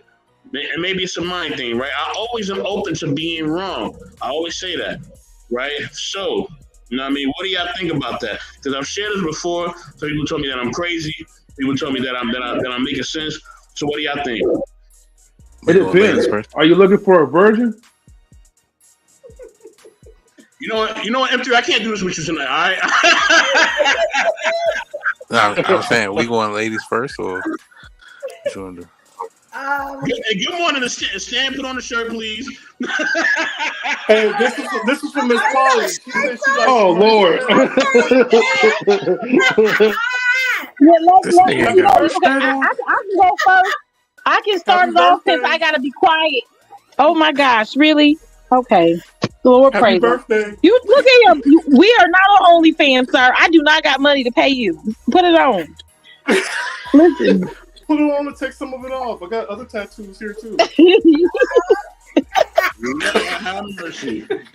All right, guys. Lord. I'm sure you said anything. Don't wait for him. Okay. I since I got the leg, I'll go first, and then I'll listen to y'all while I'm counting this money. At work. Okay. I think you should be nice to ladies and know that ladies gonna want some kind of. A lot of ladies would like physical contact because they think that means that you like them. It's unfortunate, but a lot of women do interpret physical contact with love. So you got to be careful for that. So you might not want to miss out on a good lady just because you don't want to be intimate with them in that fashion. I'm just saying. I hear you, family. Damn, that was a good perspective. Shit, it's hard for me to argue against that. But I still want to stick to my belief though. Probably that's a hard one. You got me on that one. That's really hard to fight off, man. But I don't know. Yeah, you watch what happens. You gonna find the right one, and she's gonna be like, "Why don't you touch me? You don't find me attractive." Then you're gonna be like, "Oh, I get hard every time I sit next to you," and she's gonna be like, "So what?" And you're like, "Oh, but I can't control myself, so now I can't hang out with you as much because I need to make space." Because I don't want to have that energy in the room, and it's going to cause a problem. But good luck on that. No, Miss Paul, you're overthinking. No, Miss Paul, you're overthinking this though. Look. If you just upfront and you just be straightforward to this woman, you tell her about your boundaries, your celibacy or whatever. Look, and if that's the right one, she's going to respect that.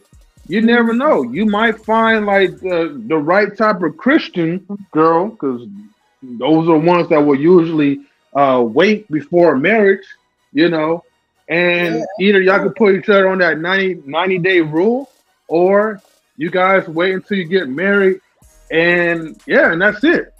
And then see if the sex is good or trash or not. But either way, I don't think that would really be like the big factor anyways, because like I honestly feel like when you really cherish someone and you're really respecting that person and you're actually waiting until you get married, it's something, I don't know, man, y'all probably won't even really get it, but it's something that's so special about it, and I'm not even talking about the physical intimacy. It's like now you're building a mental, a spiritual type of connection, an emotional type of connection in a good way. It's like now you're bonding with that person to be one. You know what I mean? So no matter whether if you start having sexless marriages, you know what I mean, or you're going through stuff or whatever, you're always going to be reminded that, look, this is the bond that actually brought us more closer together, or with God or whatever. Depends on your belief systems. But I think for those people who go through that route, I would say maybe in my opinion, 7 times or 8 times out of 10, you know, like you start to develop more of that intimate friendship within your marriage, within your relationship. And I think that's what is lacking now these days in these type of relationships. Everybody's so rushed, you know, to hit it and quit it or smash and try it before you buy it. Understand? But you know what I mean?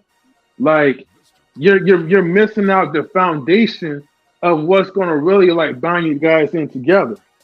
Mm-hmm. We got somebody come up in the Hold building. on, hold on. Before I bring it, hey, look, I gotta bring in my OG, man, because he gonna definitely say a lot of different things. All right, remember, if you're gonna challenge him, make sure that you got your Bible ready. All right, make sure you know what you're talking about. All right, if you don't know what you're talking about, you gotta bring in the OG, Rufus True. What's going on, bro? Salute. Rufus Truth in the building. E, what's up? Long time no see. Hey. I don't. You want to go next? I want her E up here talking about his marriage and how spiritual and you know, hey, kumbaya. I was like, boy, that boy need. I know that boy sound like the old school Marvin Gaye. So I was like, okay, but I mean, in his anecdotal experience, I can roll with that. You know what I'm saying? But that's not the majority. Just look at the divorce rate. Look at the relationship rate. It is chaos out here, and everybody's leaving everybody for any reason under the sun, because people are. You know, I hear the spiritual bondness and all that stuff. But here's what you're missing. E. Some people, and I'm gonna have to get on the women on this one, because you guys like to me are the weaker vessel. But a lot of women get into the Instagram. They got outside influences. Mm-hmm. You know, their parents, oh, you can do better, baby. Oh, you know, self-love, baby. Because you tell them, a lot of women put their people involved in their relationship or their marriage. Right. And they tell a story as if they were always right? Because you're always going to put you as the winner, right? You never put yourself as a loser. So you're going to be like, oh, you know, again. You ain't telling that you started, but all you doing is he finished it. And so they're like, girl, you can do better. Oh, you know, you self-love, ooh, and then this conflates her ego, right? Yeah. And then her ego gets bigger and bigger. Then she's going on Instagram. Then she goes to work, and this handsome dudes come through with this suit, tie, whatever he got on, or khakis, whatever, right? And she's kind of taken by him a little bit, but she's married. She's trying to be strong, but her ego is getting in her own way, because now she's so busy fixated on all the wrong things that's happening in her marriage or her relationship, right? That she forgot that a relationship and marriage is duty, right? It's a duty. It ain't just about love. Yeah, love is a proponent. Yes, respect is a proponent, right? But all this, to keep this up, is a duty. No, you don't, there. Yeah, please. Learn to love You're watching TV. Learning to love somebody through the thick and thin is it's hard to do. It's hard to do for a long time. You know what I mean? And the problem ain't getting married, it's sustaining it, right? And that sustainability is compromised in this American dream, right? In this Western world, because America promotes self-individualism. And the ideology of that is a strong proponent to break the family up. So everybody's becoming more selfish and less selfless. So therefore, we're speaking to reality and what's happening in 2023, right?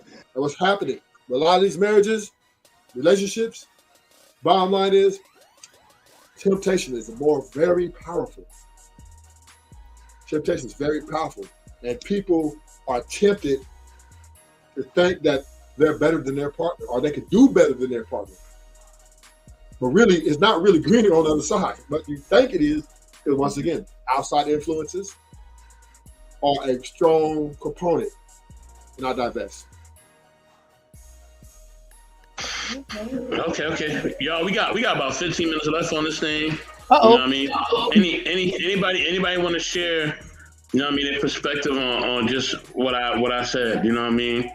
You know, me waiting you know, to that, you know what I mean? If I ever was out there again, me waiting, doing it all over again, I would wait, you know what I mean, until I'm married to do anything.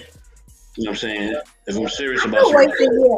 I could wait the year, right? But I wouldn't marry you at the end of the year unless I was able to sleep with you. Wait.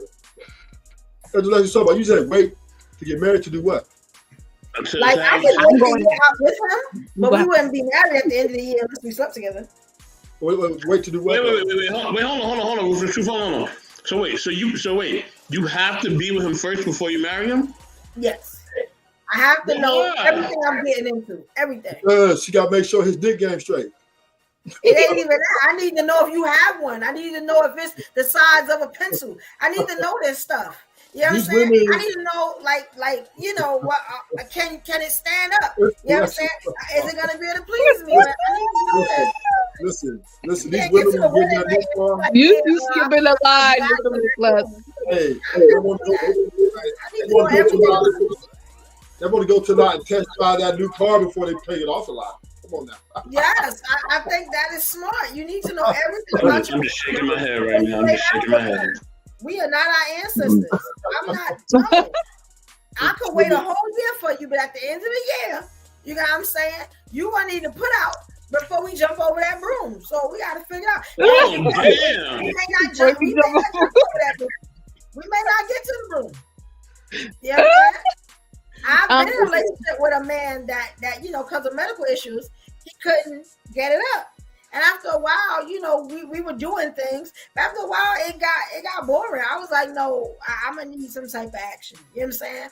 You know, I could love you forever and a day. We could be great friends. You know, but if you're gonna be the man in my life, I'm gonna need that to be able to stand up and work. I can't do it. You know what I'm saying? So I would need to test it out beforehand. You know, that is a standard. I don't know what intellectual what I took away, somebody was asked me what my takeaway from the last relationship I was in. It was a nice setup. I ain't gonna lie. Now, the fact that he was Muslim and how they really stand on no boyfriend or girlfriend before marriage. Oh my gosh. I was like, what did I get myself into? Because we were hugging and we kissed each other, and then he was like, no, that all gotta stop. I'm like, what? And so I respected his self-discipline in that, which made me be disciplined. So we were able to hang out with each other. We were able to talk. We were able to have deep conversations. We were able to build a relationship outside of a physical connection, which is very important, because when the physical connection is over, y'all still got to deal with each other. You can't have sex all day. You know what I'm saying? So you have to like that person, regardless of the sex. Because if you had sex and then homeboy thing starts messing up, do you still like him enough, you know, because you got married to him? Like, yeah, I still love him, and, you know, he's a good person. He's still a provider. Yes, I might have to work with him and his person, but, you know, that it's a really a good character builder. I think I'm going to do the same again going forward, because I actually got to really build a friendship with him. And when he cut it off, that really broke my heart, because I just couldn't understand it. I was like, yeah. I'll call it cat. You know, but I can respect him. The same game he's out here. It's Mr. Ruthless. And I would definitely do what Intellectual Soapbox suggests, because when you do take off sex, it really reveals a person's intentions with you. And if you can go beyond that and you're attracted to me for me and not her or that little guy, I think you can do something beautiful in this life that we don't really see. I'm calling Cap. Damn, I'm about to say something. He just said that. If that nigga sex game is weak, she's out of there. Oh, you get personality? Oh it's my subjective. God. Keep up the nixon. Listen. You know what? You must have some background. Listen, right? Women, yes, all that shit is cool, right? Because you want to make sure that you just don't. Yeah, you want a little bit more. But at the end of the day, you got your needs. sexually, and that has to be quenched. If it ain't quenched, then you're gonna have an itch, and so if he don't itch it, somebody else gonna itch it. So I mean, eventually you'll get to that, but I'm not just gonna be busting the wide for somebody that does have bad intentions.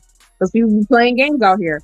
So let me see what you about, Negro, before I try to add another body to my list, or even if I want to be with you for the rest of my life. No matter how you look at it, it's a gamble, right? Love is a gamble. Yeah, love is a gamble. Okay, but first we got to see who you are. The mask could be up, the representatives can be up all day long because Negroes do it all day until they get what they want, and then they act. Women and men. I got a question for you. So his personality's great. He make about $35,000 a year, and drive a Toyota Prius. Yeah.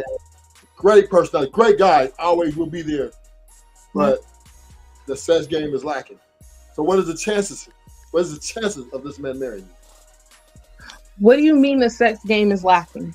Be specific. That he can get it going, or I gotta help him out a little bit, or what?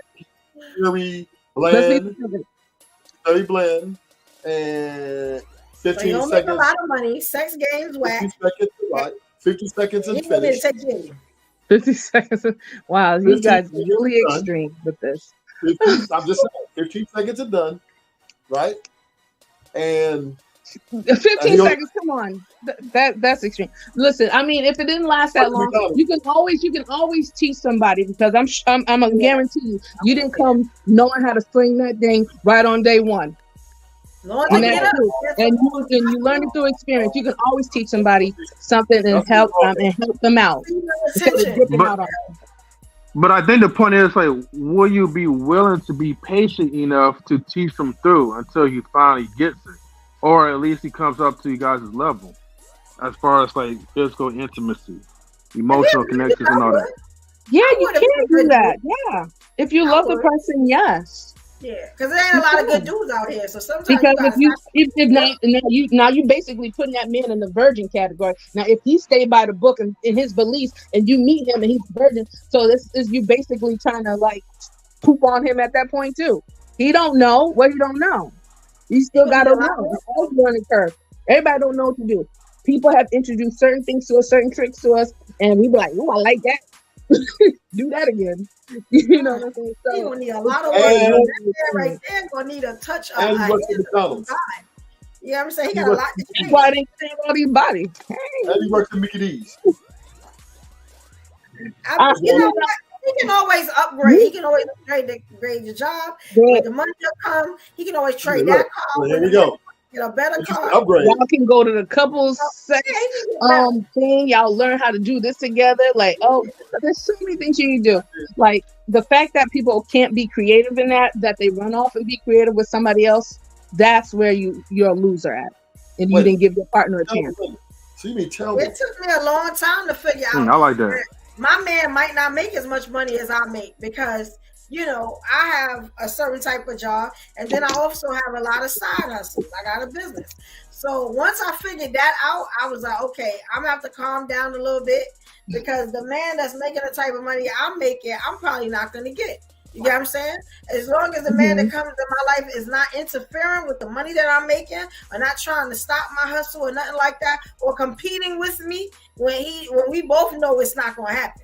You get what I'm saying? You know, I'm good with that. I can sacrifice that, but it took me a long time to figure that out. And a lot of good dudes in my life bit the bullet because of that. You know what I'm saying? You know. Ooh, I got a question for you, women. Oh, go ahead, Evolution. I'm sorry. My bad, family. I'm sorry. Right. Yeah, I'm sorry. No, finish your point. I'm so sorry. My bad. I was saying, I think, you know, like I've been saying, we got to make certain sacrifices. And sometimes the list, we're not going to get everything on the list. You know what I'm saying? Mm-hmm. As long as we're able to say, okay, I can take this part and I can work with this person, I think it'll be okay. You have more chances to get what you need. But like I said, I don't think God going to send nobody the everything that you want. You know what I'm saying?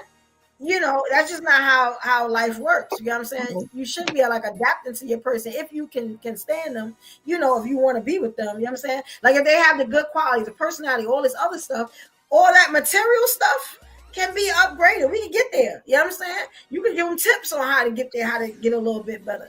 You know what I'm saying? But you know, some of the dudes I let go, I feel like, dang, maybe I should have stuck in there a little while longer. You know what I'm saying? I might have could have worked with them a little bit more. You know what I'm saying? So you make little mistakes, but I don't think we should just be throwing people away just because they ain't got what we got, or they not, you know, top of the line. You know what I'm saying? Because everybody started from somewhere, you know? Cause you always gotta start at something. Got to be started at something. Oh, wait, are you dancing Evolution?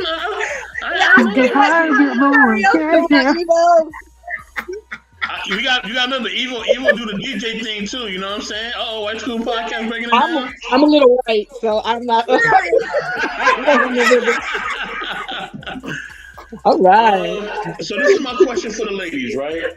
Okay. And for the gentlemen too, right? But I'm gonna go to the ladies first, because ladies gotta be first, you know what I mean? Go to the ladies. So when it comes to trauma, right? If a man has trauma, how much are you willing to deal with when it comes to the trauma thing? You know what I mean? Like, what are y'all willing to deal with and what y'all not willing to deal with? You know what I mean? Like, you know, how much therapy is enough therapy? You know what I mean? How much counseling is enough counseling? You know what I mean? Are you understanding? Are you not understanding? You know what I'm saying? White School Podcast, I like your background. I just seen it. That background is cool. I like the little blue thing in the back. That's cool. But when is enough enough? When do you say, look, brother, okay, you done been to the therapist about 8 times this week.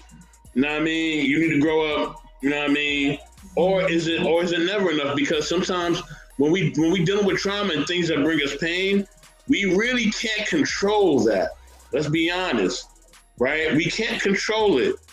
We don't know when it's going to trigger. We don't know who will trigger it in us. You know what I'm saying? You know what I mean? So it was one time I was on a live about a few days ago. We was talking about grief, and I brought up my aunt. I couldn't stay on the panel. I had to get off.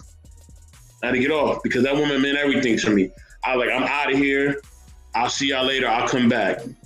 Because it was too much. It was too much. You know what I'm saying? So, and God bless my aunt. You know what I mean? I'm not going to get into it because I don't want to get emotional now, so I'm going to chill. You know what I mean? But is it, you know, how do you deal with trauma? Either your own trauma or the trauma that somebody else is bringing you. You know what I mean? Like, how what's the process with this?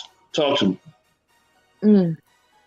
I got the perfect answer for this, but it's going to be a little weird. That's why my company is called Unique Star Entertainment, because I'm totally different. Okay. Whoever comes into my life, right? I need him to be the Joker to my Harley Quinn. If you ever looked up Harley Quinn, you will see a lot of similarities from her life to my life. You know what I'm saying? Especially on the crazy level. You get what I'm saying? If y'all have ever seen the movies and stuff like that, right? So if he has trauma, I think I can deal with a man that's had a lot of trauma. You know what I'm saying? Because I will take my man one step from a serial killer. I really will. You know what I'm saying? You know, we can work on our traumas together because I have a lot. You know what I'm saying? So if he has a lot, I feel like trauma builds character. You know what I'm saying? What doesn't kill you makes you stronger. You know what I'm saying? If you are working, like we can, you know, I got 2 therapists, you know what I'm saying? Maybe he got 3. You know what I'm saying? Maybe we can mix and match. I'm cool with that. You know what I'm saying? I'm okay with that because I go through so much that I'm okay if I get another person that's traumatized or that had a lot of trauma. You know what I'm saying? Or even worse than what I've had. You know what I'm saying? So I'm okay with trauma. What I'm not okay with is, you know, a person trying to victimize me because of what you went through. You know what I'm saying? If I'm working on mine, I'm going to need you to work on yours. You get what I'm saying?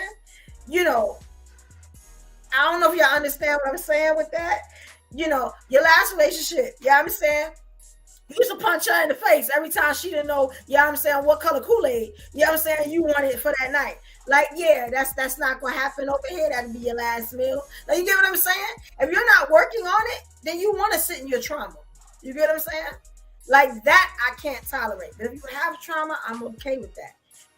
When I get in a relationship, I try to figure out if you love your mama, how you feel about your daddy, if you got along with your siblings, who crazy in the family, I need to know. You get what I'm saying? Are your kids all right? Did you wear a helmet to school? You get what I'm saying? Did your teacher? I need to know something. I can't hold it. I'm sorry.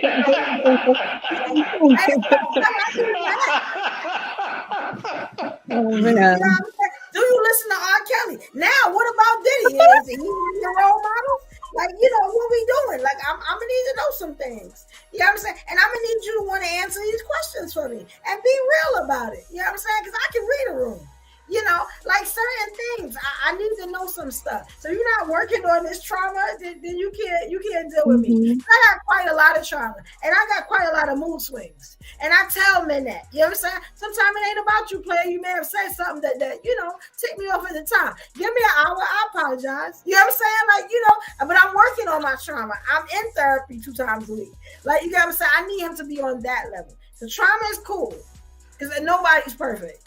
But it's some things I'm gonna have to know. That's all I'm saying. If y'all understand that. I can see Evolution saying to a dude, "Hey, you acting like a bitch right now." I can see her saying that to a dude. Yeah. You know what I mean? And then coming back an hour later and say, "You know what, baby? I'm sorry. I didn't mean to say that. I'm just having a day. I should have just handed you a pad. You would have known what I was talking about. If I'd have told you, if I told you pull your skirt down, you know what I'm saying, your slip was showing, then you would have called it. I didn't have to call you a bitch. Yeah, I understand. Yeah, we from Brooklyn. We got ways of saying things. Oh, Lord have mercy. I need Ruby Doll up here. Where my people at? I need my people to come up here. You know what I mean? We gotta send a link to them. I thought the link was in the chat. Yeah, link is in the chat. It's there. I'm gonna post it again for them, so just in case people need to come up. Okay, so we're talking about trauma now, right? Yeah, but hold on, Rufus. I'm gonna go to White School Podcast. Then I'm gonna have the brothers answer after that. My ex-husband, like, I think that was probably the most recent like thing I can say. Like, he had a lot of trauma in his like youth, and I sat and listened, and I'm like, wow, this is pretty effed up. So me in my niceness, I was like, empathize with him. So I kind of felt like a little bad, for him and things, and sad for him. And but I didn't know that, okay, maybe in my head, like, that I should ask certain questions, or that I should vet and go around the family more. I just took a person at their word, that they're nice, and I just really did not know how to date at all. And I just went off and got married, right? So when I did join myself to these attributes, I know my family, like, I'm not saying that I'm perfect or nothing, but I grew up in a, pretty stable home, two-parent family, and church, pretty much under a rock all my life. And then to deal with a person that lies and narcissistic parents, druggy parents, and a whole different world. And so I was brought into it. So those traumas started to become my traumas too. What? And so I'm like, this is crazy. So at that point, I couldn't get out of it. I had made my choice, right? So I'm dealing with them, like, this is overwhelming. I'm not used to this, but I'm trying to be there. And it's very overwhelming. So that's why I suggest, like how Eva was saying, ask those questions. Go around the family. Ask the relationship with your mom, the relationship you have with your dad. And just really count the cost of attaching yourself to certain people that haven't done the work at all. They're just living and going about life, thinking that they're all good because they're probably too prideful or embarrassed to tell people these issues, and it just spilled over into the relationship he has with his children, not being there, being inconsistent. So now my children are growing up in a traumatic situation. So you not doing your due diligence sometimes can cause those things to bleed into your relationship, your children's experience in relationships, which will then shape and form their experience with relationships, because everything goes back to childhood. So do your due diligence. Try to make sure that person has done some work, is doing the work, or submitted to God in some way, something more bigger than himself, that he's willing to get help or she's willing to get help. You probably be on a better path that way, but definitely proceed with caution. Wow, that was White School Podcast. The thing I get from just everything you shared is just how supportive, you're willing to be, and that you were in that situation. That's huge. You know what I'm saying? And what I get from both of you ladies is that you're willing to work with a man. Now, Evolution, you got something else going on, right? It's kind of dangerous, but even in your danger, right? I do see that. Remember, she's kind of joking a little bit, y'all. Please understand. I love it. She don't really want nothing like that, really. Okay, she kind of messing with y'all. She wanted a little bit, but not like that. She really wanted, she really wanted to hold hands and have the soft music playing and be chill and have a good time and have a good conversation. That's what she wants. Some good food. That's what she wants. But sometimes she get her little bag and she like, I want a little, and I'm like, Evolution, no, don't do it. But I like that. No, that's not good for your family. Don't do it now. You know what I'm saying? But yeah, so I definitely understand. But we have another lady on the panel. I'm gonna let her go first, and I'm gonna get to all those brothers down here. We definitely gonna share our thoughts. Ruby Doll. Ruby Doll. What's up, y'all? What's up, What's up, Ruby? So what's going on? You're looking really glorified. Like the light is really prominent where you at. You know what I'm saying? What are you talking? What do you mean? Good lighting. Good lighting. Yeah, your lights are very bright and nice. I'm next to the tree too, so that's why too. Motherfuckers feel like married and shit. You know what I'm saying? But no, this is actually a great question, and I'm glad that we're talking about it, because I'm in a situation right now where I actually refuse to get in a relationship with anybody because I have some shit that I have to sort out. Now, it doesn't mean that I don't believe in helping a partner through difficult, or because we all have trauma. We all have some kind of shit, you know what I'm saying? And it doesn't mean that I'm not willing to see somebody through on a mental health thing. But at the same time, I think that it's such a luxury for me to be in this critical state of myself. I'm very critical of myself right now. Not on some like I ain't shining type shit. It's more like a inward. Like I feel like I haven't healed from my last relationship yet. And I think that sometimes we have to kind of like, and I don't really care to trauma bond anymore because I've done too much of that. Where it's like, okay, Rue, you're 40 years old now, okay? You're 40 years old, you got 3 kids, and you got some shit to handle up here. And so I think that like I said, it's a luxury. Not everybody is in a position where they can stop and reflect on their actions and kind of navigate. They might be in a relationship where they have to be very reactive. But I think for on a personal note, I don't want to put that on somebody I love right now. Like when the next partner that I have is going to just have my complete vulnerability. And I think that I'm going to be the most faithful that I ever been. You know what I'm saying? Like, I really do. And I love that for myself. I just know I'm not there right now. Let me say this about my sister Ruby Doll, right? Ruby Doll, you are more incredible than you think that you are. You know what I'm saying? Don't start. Don't start though. Don't start now. Don't start though. All right? You know what I'm saying? With that being said, no, you really are an incredible person, and your light and your glow and the energy you give the people, you don't understand how big you are and how great you are. You know what I'm saying? Most great people don't. We don't understand. We don't understand our greatness. We just don't. You know what I'm saying? And it takes us time to gather it. But you are in the perfect season. I know a lot of times we look at our 20s and our 30s and be like, damn, like, what happened? Like, I just remember that yesterday. Like, what the hell happened with all this time? I'm looking at that right now. I'm about to be 40 next year, so I feel you. Like, I'm like, man, what the hell happened? But everything happened for a reason, right? And that reason is for you to be in the position you are now. You got so much to give, and you got so much life that you still have ahead of you. You know what I'm saying? Don't waste it looking back and regret. You know what I'm saying? Like right now, you in a perfect position, perfect spot to be you, to give to others, and just to grow and to really put your best foot forward. And don't be afraid. Don't be afraid. Be fearless. Be you, and the right things and right people will come to you in the right time. You know what I'm saying? You know what I mean? Our 20s and 30s are testing. In Jesus' name. In Jesus' name. That's right, right? And here's the thing about most great people, right? Most great people don't really get success until like they're in their 40s or older. Just do your research, right? This whole new phenomenon of people getting rich in their 20s and all that, that's because of the internet. That's not the norm. The norm is that people have to wait till they're older to get fame and fortune. You know what I'm saying? You can look at the Perrys, you can look at the Oprahs, you can look at the Steve Harveys. Steve Harvey didn't have his first car till he was 40.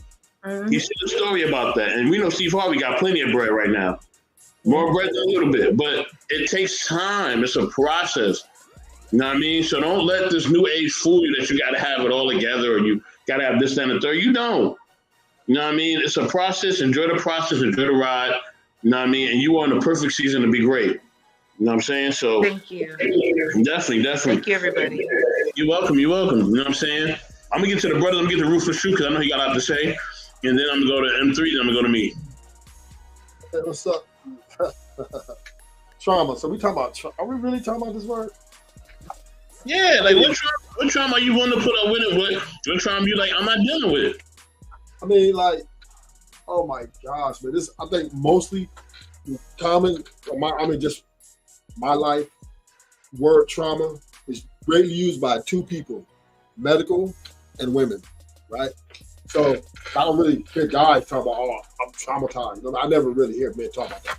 But the doctors, yeah. And women, I believe they use it as one is an SOS and as like, oh, help me, like to resolve themselves of the hurt and pain they caused. And then also as a kind of the trauma is also used as it's a victim mindset mentality used to try to justify themselves. No matter what the situation is, they will always be, better than the other person. So, I mean, I'm gonna try to figure out how to put this because I just feel like trauma is overused, right? I feel like the word is overvalued. Bottom line is we are flawed as individuals, right? And when we go into these relationships or marriages, we are faced with these flaws that appear, right? And all of us can't deal with another person's flaws like we thought we could, right? Because they were good looking or because they had a great personality. The sex is great, as we talked about earlier. But once the flaws came out, the thing that you didn't like on each individual, like, oh, well, maybe he had sex with all the other, maybe he had a side piece, or maybe you guys argue too much, maybe you overtalk too much, maybe you was combative, or maybe, right, whatever it is, right? The relationship went really bad. And the hurtful, painful part about it is sometimes these are the most important relationships. These are that mean the most to us. A lot of times these are the most significant ones, and you want to work really bad. You really want to see them through. But you guys can't seem to hold this shit together. Like, it's either small little arguments, little fight arguments, like about dumb shit, right? You just can't seem to come together, or it's big stuff, or we can't, finances. It's just a bunch of stuff that really is solvable, but for some reason we can't get it right. So trauma, there's some cases, where if you was a part of a sex trade or something, you know what I mean, and you was kidnapped and they told you sex. Okay, I'll give you that. Or if you was like when you were little, you was trapped in some barn and somebody was just out. Yeah. But now when we talk about you in a relationship with somebody where you love them and they love you, right? It just shit went bad. And both of y'all played a part, right? Who part was worse, who part wasn't worse? That's to be seen, right? Because we all know there's his story, her story, and the truth. So therefore, the word trauma, I think we need to throw that out. Maybe we should use a different word, as in failure, right? We have failed as people at our duties of being good husbands, good wives, or good girlfriend, good boyfriend, right? Those are the more realistic views when we're talking about relationship. Because if your man is putting his hands on you or doing anything that's extreme, right? Then of course you got 911, right? Y'all love it. That's your favorite. That's your homeboy. That's the big homie, right? 911, right? They come and regulate shit for you. Bam, to get your ass in the car. You know what I'm saying? Boom, everything's your way. So there's no need for you to have to sit through a relationship where there's hitting or anything, right? Because you have a way out, right? You got the 911. So that I ain't gonna sit here. So if things are happening like that and you're not dialing 911, you're telling me that, okay, maybe you was a part of it. Maybe you both of you had, maybe you triggered him, or women hit men too. He triggered you, right? We both are guilty of doing stuff to the truth. That goes a little bit too far. So I believe trauma is just a bit much, right? If a woman tells me, oh, I have trauma in my relationship, I think she's fucking crazy, right? 'Cause I'm thinking, okay, this woman really is not accepting her part in her relationship. She don't her things she did wrong. She really thinks that her wrongs were right? And this is a problem. This is problematic. I know the way he's gonna hear me, but that's what I'm seeing, and I'm letting it go. I'm kind of with Rufus Truth a little bit. I know what he's saying too, because people that come with trauma, which we all have been in some sort of form of a traumatic situation. But if you carry that into your relationship, roll over minutes, it's like you're kind of negating the accountability factor of it.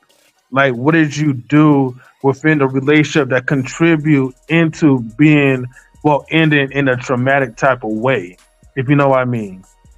And then the other thing I wanted to address, right, is pretty much the danger when two people with their loaded trauma that's unresolved come together as trauma bonding. Eventually, that itself is going to be a disaster. Because if you think about it, what if one of you guys heals from your traumatic experience, and you're not able to lift the other person up? Or what if the other person decides that he or she wants to still stay in a traumatic type of state? And most likely, it could end up in a crabs in a barrel type of relationship where it's like, okay, if you're not going up together, someone has to pretty much climb right back down. And I think that's where it becomes dangerous when we get caught up in trauma bonding, as opposed to, dealing with our traumas before jumping into the relationship. So I'll end off like that. And I'm just add to that. I was going to add to that, please. And trauma bonding. See, that's the thing, right? When two people get together, when they get to another person, this is like they get better as a person, right? You know what I'm saying? So this other person, when they leave their relationship, they don't get better as a person. So all y'all doing is taking the bad parts about you and wanting them to be with somebody else, and then y'all bad together, right? Y'all argue together. It's like the same shit, right? You just and when you say, "Oh, I want to leave my man because he's this, that," then when you give it another man or another woman, then you see like, damn, right? I'm fucked up. I'm really messed up. And bottom line is, people need to work out their situations, because it's never greener on the other side. Hey, I just have one thing to share real quick. I'm sorry, guys. What do you guys, would you judge somebody if they wanted to be slapped ferociously? And your standard was that you don't slap women? How would that how would that dynamic challenge you as a man? Wait, okay, so Due to somebody's trauma, Mhm. they enjoy being slapped like like hard, slapped in almost to the in the ass type of slap. no. She wants to be slapped in the face, whereas your values as a man and how you've been taught is not to do that. And so, talking about Mr. Best's question, in that this trauma or whatever, this energy that you have within this relationship, where it could be unorthodox, right? Whether it's good or bad, there's some cases where some people may like something that goes against your values, and it's not anything bizarre. It's just that maybe it's a bit violent. How do you respond to that? Yeah, I cannot be in that type of relationship. I'm just gonna end off like that because I'm just keep it real. If that was my values, my part of my value system, where like I don't believe in putting any physical harm into a woman, and that woman enjoys it, I can't be around with that because now that's going to put me in a state where I'm coming out of my own character just to try to please her, and it's going to make me feel comfortable in any type of way.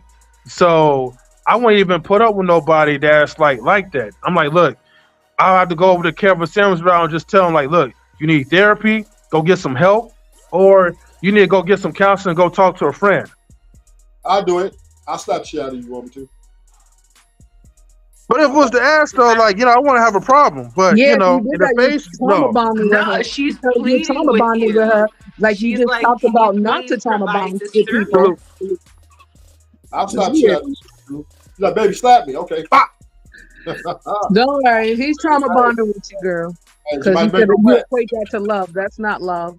But no, it might not be love, but it's a sexual preference. And it might make no sense. That's what I mean. That's what I mean. See, It's that's not, I don't different. want That's the sexual preference. That's Ladies, can I ask a question? Hold on, family. Hold on. Everybody, hold on. Hold on to panel. Time out. I got another king up here, man. I got my brother, Billy the Kid. Thank you for joining the panel for the first time, bro. I really appreciate you coming up. Share your perspective. Salute, family. Share your perspective and ask your question. Go ahead, brother. Thank y'all for having me up here. I appreciate y'all. I don't know if y'all know me or not, or seen me on other panels and shit like that, but I'm sitting up here listening and I'm flabbergasted because these women up here capping. My woman like for me to slap her, and it's all in the That's moment. what I mean. It's all in the moment. It's all have to do with like usually if I kiss her and I slap her right after, pussy get wet. Like, it's not no wow, I'm slapping the teeth out of her mouth. No, it's like a nice controlled smack on the cheek. Like I usually grab her by the throat and slap her on the cheek. And she'd be like and waterfalls. Some people get crazy with it. Some people do get crazy with it. Some people have been through trauma. Some people have been through things where they've been, hands been put on them and this, that, and the other. But for the most part, most women, if you the man that you claim to be, they gonna fall in the line. Yeah, but the way how Ruby imposed the question, she's basically saying that if you're not even that type of dude. Yeah. Yeah, I mean that. I mean, if you're not that type of dude, don't. That's what she said. So don't say that we're capping when she's formulated the question in a different way. A dude can also evolve. Oh, now he can evolve. Don't put me in a box where when we first got together, I can't change into something better. You get what I'm saying? Like where we started at may not be in the place where we at 6 a year, from that place. So I didn't start off doing that shit to you, but if we could end up in a place where you are naturally submissive and you might want that. But Ruby, you said that you got hit from trauma. You didn't say that you like being smacked. No. I'm using a hypothetical. In fact, I like to be. And you said from trauma, right? No, but you're right. I did mention thank you. So she formulated it based on a trauma-based experience, not that a sexual preference that she liked. She's saying that maybe my own whatever happened as a child, that trauma experience, like, okay, now as an adult, I equate that to love. I equate that to that traumatic Well, she event. broken. At that point, that woman is broken. So that's why she's No, I was doing that. making it sexual. I was meaning without specific. You might as well go ahead and put her on the blade because she broken. And that's the way how I took it, right? I didn't take it like something Yeah. that was sexual or something that was romantic. Yeah. I just looked at that type of scenario. It's like, oh, okay, so that chick is a lunatic then, right? And I can't be with that type of. Yeah, but okay, but if you wanted to something that was like sexual or whatever, and it wasn't like that's trauma based, I wouldn't mind like throwing people against the wall and all that stuff. Like that's not a problem. Too much. Now you doing too much. Now you talking about fixing sheetrock. Look, if she want me to give her the rock bomb, I'll give her the rock bomb though. Yeah, hey, sheetrock, you gotta get the people's elbow. I'll do all the. in your house to fix that sheetrock, and then your insulation gonna be falling out your walls. You out of there. Don't be doing all that. You ain't got to do that. Hey, some people want a WWE style, man. No. No. I'll give her the fix. The insulation stays in the wall. Just a whole slap. How we get here from a slap? Hey, thanks Ruby for that. This bitch to turn into mankind. She won't be Undertaker. She come from underneath the bed with a broomstick. But no, on some real shit though, there's a light physical, I don't want to say an abusive nature between man and woman, but I mean, because it's not that. But if we animals, and it's human nature for like when you see like baby wolves fighting and stuff like that, or baby puppies biting on each other and this, that, and other. There's a playful aspect to it. And in your relationship, you should have some of that to keep it fresh. Like that part. Wrestling, when it comes to like the wrestling, the foreplay, like just being like, you as a man putting your physical dominance on your woman should turn her on. That's all I'm saying. And that should be a normal thing in your relationship. Yeah, the other woman, she got so turned on, she had to leave out. I know. Hopefully she'll be back. I know that thing is tripping. Nah, she's not like that. She's not like let it that. drip on cam. She's not like that. She's not like that at all, yo. She's not like that at all. White School Podcast is very modest. Here she is. She's back. Oh, there she goes. She back. Hey, that went like Ghetto Wi-Fi. Right? Ghetto Wi-Fi. I do think women like the violent aspect of men. I think that's what they're most attracted. Yes, it gives them a sense. Because this is why they, like, everybody a woman can't respect a nigga who's not a gangster. This is why they attract to the Pookies and the Ray Rays, right? Right. Because Pookies and Ray Ray bring that violent aspect. They just want dick control though. That's where they mess up. So then it gets kind of excitement.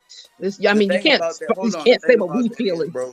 Is that women feel protected when they feel like they with a man who is about that act, who stand on business, who other dudes fear and respect. They feel like they are protected outside. They don't have to push. Sometimes they want to be slapped. Right, but sometimes if you don't always show them that, sometimes they want to be beat. Slap. That's where the slap comes in there. Sometimes they want you to beat their ass, then dig them down, and they're good. But now, and that's what I'm talking about. That's where communication is really I know. key. So, Me. I know it got kind of silly, but I'm really serious because, okay, for example, some people pay a premium price to not have to make any decisions in the moment. Don't tell me how to spend my $40. What? I said, don't tell me how to spend my $40. Right. No, seriously. And that's the thing. It's not to condemn that at all. What I mean by that, somebody's child thought that was hilarious. Sorry, I know. This is the motherhood sex marijuana in the building. So it's just like, I really had to analyze this. And then as somebody who really respects the BDSM community, I found it very cathartic for me to like express those channels being somebody who has experienced abuse. So it's like, no, I don't want somebody to just come in and beat it on me. That's a problem. But in a very trusting environment with a man, particularly because I'm let's say in this situation that I want to express dominance over me in this situation, I want to feel that safe to do that. So it's a healthy way to tap into maybe something that was traumatic and ugly and making an orgasm out of it. Look, check this out. I understand what you're saying. But you can't have big I control. understand what you're saying, but I think it's bullshit because one of my homegirls, we had a conversation not that long ago, and I was telling her. Everybody pause. Pause for a second. Pause, okay? We got to pause for 1 second. I'm going to continue this. Now, we got to say goodnight to Evolution, okay? She's going to bed. I'm going to let y'all continue. I got an early morning, y'all. Hold on, y'all. I was gonna Go ahead, girl. Have a good night. I was going to close this out, but I see that y'all up here. Y'all really want to talk, and she's going to allow y'all to continue to talk, okay? So, Evolution, I'm going to give you the floor. I'm going to let you say your pleasantries, and then I'm going to let them continue. Okay. I just want to thank everybody for coming every week, every Wednesday at 8 o'clock. Y'all are here with us. Y'all are talking. I love all the kings and queens. Thank you for the support. And if you are not busy, before you leave YouTube, please, this has been 6 shows. Can somebody please go over to UXP Evolution Era and just subscribe to my page? I would really appreciate it. Kings and queens, I love y'all. I need the support. I appreciate it. I'm new back to YouTube. And, I want to start doing this also on my channel. And thank y'all for just welcoming me into the crew. I appreciate y'all. Everybody is fantastic, and I love being able to tell y'all, how I feel, and just being a part of the crew. I appreciate y'all. I got an early morning. That's the only reason I'm leaving, but I appreciate y'all. Have fun for me. Y'all have a good night. Are you kinky? Am I sleepy? Are you kinky? I used to be a dominatrix, but I would have to go down a whole nother lane with y'all. Let that girl go to bed, bro. Yeah, I'm on a different level. Maybe next time. Right, we're gonna talk about this next week. Hey, go to work sleepy like everybody else. I'm gonna remember you said that too. Dominatrix ass. Yeah, I got you. I'm into a lot of stuff. And y'all check out. I got a bunch of questions next week. I'm gonna be back next week. I got a bunch of questions. That's wild. Because my page is not a PG page, so nah. Right, I got a bunch of questions. I'm gonna do my research. I'm gonna get you right. What's your page? Hold on. It's called UXP Evolution Era. So I ain't about to do all that. You about to have a nigga with some viruses. You gonna give a nigga an internet virus. Yeah, I'm a little out there, so it's different than a lot of stuff you're gonna see. I talk about a lot of the extra stuff that goes on. If you on your laptop, don't get on with a Samsung because you will get a virus. That's that dirty talk. You will get a STD on your computer. I think y'all will get to know some of the stuff I'm into. But yeah, maybe Mr. Best, we can think about talking about something a little risky. Maybe. We'll definitely get into that. We'll definitely get into that. You know what I'm saying? Because if this is what the people want, if y'all want to talk about this in an adult format, we will have adult conversations. Yeah, I want to hear how what I said is bullshit. It is, but go ahead. Well, y'all get it. I'll let y'all talk about that. I appreciate y'all. We appreciate you, Queen. All right, Evolution, you have a good night. I know it's like midnight on your side. Yeah. Guys, I have to go ahead and head out too because I got to get ready for work, but I'll still be listening to Backchat. All right, love you guys. Oh, y'all niggas are some bums. Good night, love you guys. Yeah. We still going because I got Vic, I got Billy, we continuing this. This ain't going nowhere. So hold on. I was getting into answering the question. What was the question again? I want to know why what I said is bullshit. I know, but what you said though.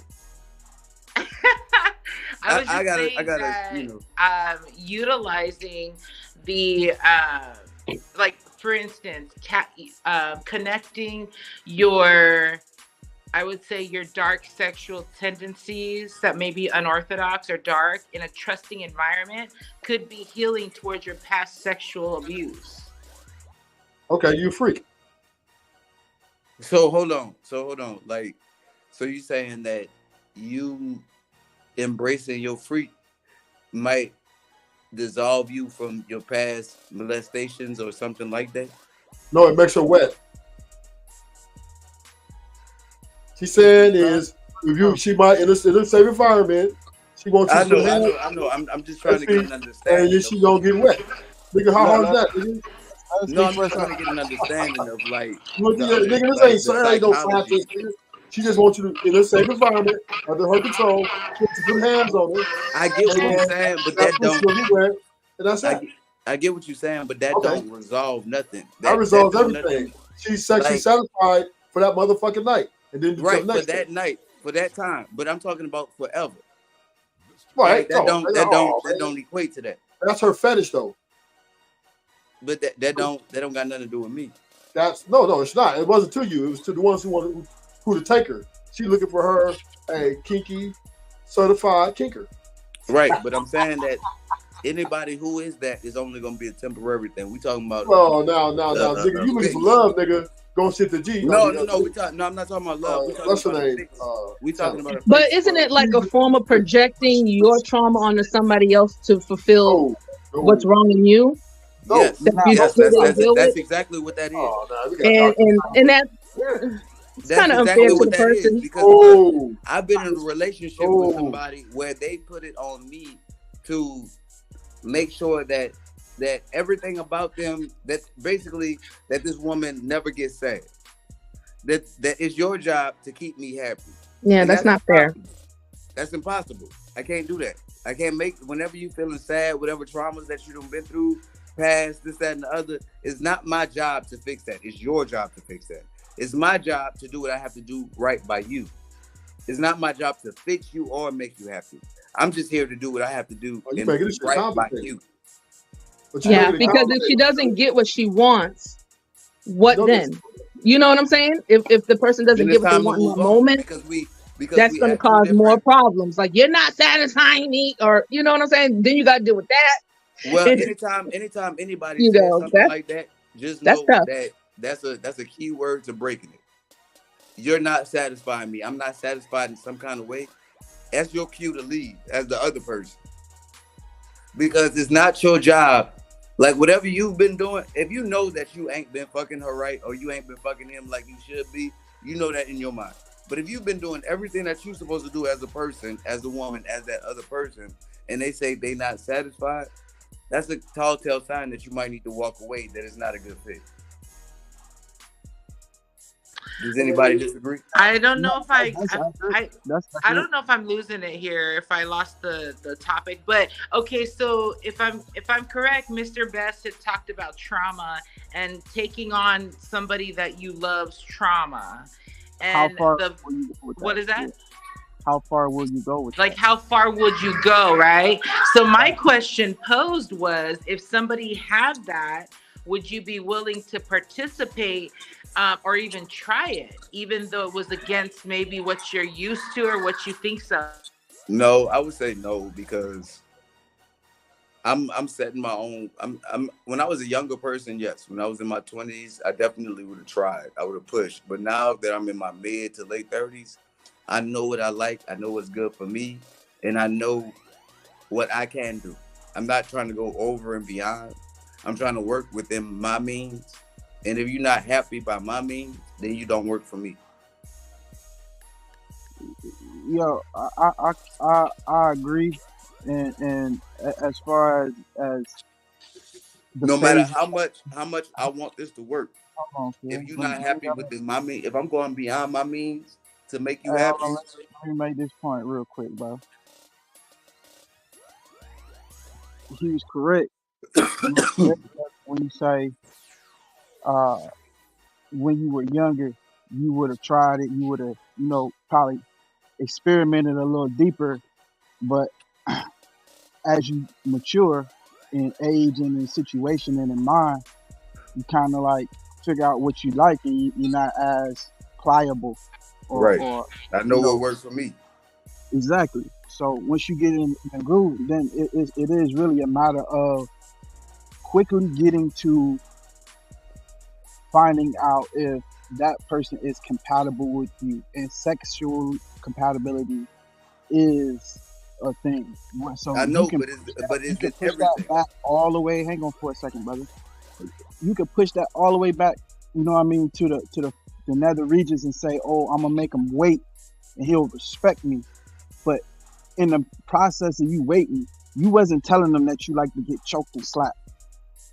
I promise that if that was part of the conversation, you probably broke your 90-day rule. But that hold up, but that don't that 90-day shit don't mean nothing. That's just something that we put meaning into. As put it like this, I was at a party, we was at a Christmas party this weekend, and this lady was trying to question my girl about our relationship, and she said, y'all ain't in no real marriage, y'all ain't, by the state, and this, that, and the other. She said, this man does everything that I want him to do as far as what a husband is supposed to do. So what's the difference between your relationship and my relationship? And she tried to come up with these different excuses and this, that, and the other. But the only thing that matters is how everybody else look at it and what the meaning and the reality of it is. Because if you got a man that's doing everything that is beyond a husband's responsibility, that's actually your man. That's this, is that, and the other. But people don't look at it like that because they don't have the meaning of it behind it. And so when the meaning falls out of shit, what is left? Just reality. So in the all reality of the situation is that how does a motherfucker treat you, and how do they leave you feeling at the end of the day? And what do they do for you? How do they benefit your life? How is your life better being with this person than being alone or being with somebody else? It's all up to you to decipher that. And that's when the meaning drops out of shit. Don't get caught up in, that's my boyfriend, that's my wife, that's my girlfriend, this, that, and the other. What does their reality in your life bring to it? Like, that could be your mama and this, that, and the other. But my mom is a mom, and the quote unquote mom. Your mom could be a whole different way, but you looking at her in this highlighted aspect up on the pedestal, but she ain't shit. In all actuality, that ain't your real mama. You get what I'm saying? Does anybody get what I'm saying? Hey, look, that sound great. No, do you get what I'm saying? That is not what I'm asking you. That sound. I'm asking you. Relax, bro. I don't know, man. Your aggression level is too high. I think everybody feel what you're saying. That's no, reasonable. I didn't say feel. Hey, your camera, my brother in the green, your camera's fly as fuck. Yo, I like that. I don't know We how you salute, said that. appreciate you. That's OBS, That's that bro. Metal Gear Solid shit. Hell yeah. Yo, can I Snake! this nigga. Can I say some shit before y'all veer off from the topic about what a young lady said earlier about Hey, real quick before you go in, brother, I just want to close my point out. I mean, and the brother was kind of drawing back and forth. you So got let me it, close bro. this point You out, got and it. I'll pass it to you. The main reason I came up here, because I'm not gonna stay up here long. I'm gonna let y'all get it in. Y'all was really killing this conversation, and you took it. That's kind of opened up a side door that opened up this whole room, and then the lady came up and really got real specific about But her I think question. you have something to add to it too. So stay up. Don't leave. The reason that I came up here is because she asked if a man was not really, if it was against, his code, if you would, to put his hands on a woman. But that is the thing that she desired most, in her most intimate moment. Would he deny that of her? You know what I mean? Because it doesn't line up with how he's used to doing things, even though he understands that she's requesting this. So I was actually in, a situation like that myself. However, I think the sexual element in it changes the color of it. You know what I'm saying? But when it leaves the You sexual, don't like the choker when you in that pussy? when it leaves the sexual element, that's when it get weird to me. You know what I mean? Like if you trying to provoke me, you know what I'm saying, doing Was weird she? shit. Was she? Nah, Can I ask yo, a question? Was she Hispanic? no. Was she a brat? Did she consider herself what they call a brat? Or a brat? valley girl? Or A brat valley is girl? like somebody in okay, like it's like that's like BDSM language. This is a situation. In a previous relationship, she was ride or die, right? So this dude drug her through the mud for all of her ride or diamonds. Had her doing the most, you know what I'm saying, out here in the street and everything. You know what I'm saying? I didn't know all of this. All I seen was pretty face and shape. You know what I'm saying? So, but she might still be it don't matter about the pretty face. She might just be a door stopper, bro. But nah, she's a good chick. She just been through. They got good door stoppers out there. So when door stoppers are very good. Hang on, bro. You gotta relax. When you've been through the level of shit that she been through, when you've been through the level of shit that she been through, you understand? Like the level of dick she been through. If you ever lived through those traumas, they become a part of you. Even if you become better, that's a fact. They're still in you. You understand what I'm saying? If you was a street dude and you clean your life up, that it still be in you. You understand what I'm saying? So at the end of the day, you gotta realize that you gotta size up where your line is. You know what I mean? But you're supposed to be able to. What she said, would you be willing to try? You understand what I'm saying? So I stretch myself to a large degree. Pause. Saying, you gotta say pause after that, that's bro. only when I'm talking to you, brother. You know what I'm saying? Hold on, one mic, y'all. One mic. You know what I mean? This is my man Vic here, part of the network. One mic. Let the man finish, and then I'm going on to the DJ Wish topic. Go ahead, Vic. Nobody interrupt. Thank you. Yeah. I basically moved outside of my comfort zone to try to accommodate, to meet her in the middle, where I felt, you know what I'm saying, like I could hold up my code and still try to appease some of the things. But I realized that we were both shortchanging ourselves. You see what I'm saying? We was too far apart in what we needed. You know what I'm saying? So it's nothing wrong with her because that's a part of her. Like my chick now is really soft. You know what I'm saying? I'm normally used to hood chicks. You know what I'm saying? With that energy, I like that rah-rah sometimes. You know what I'm saying?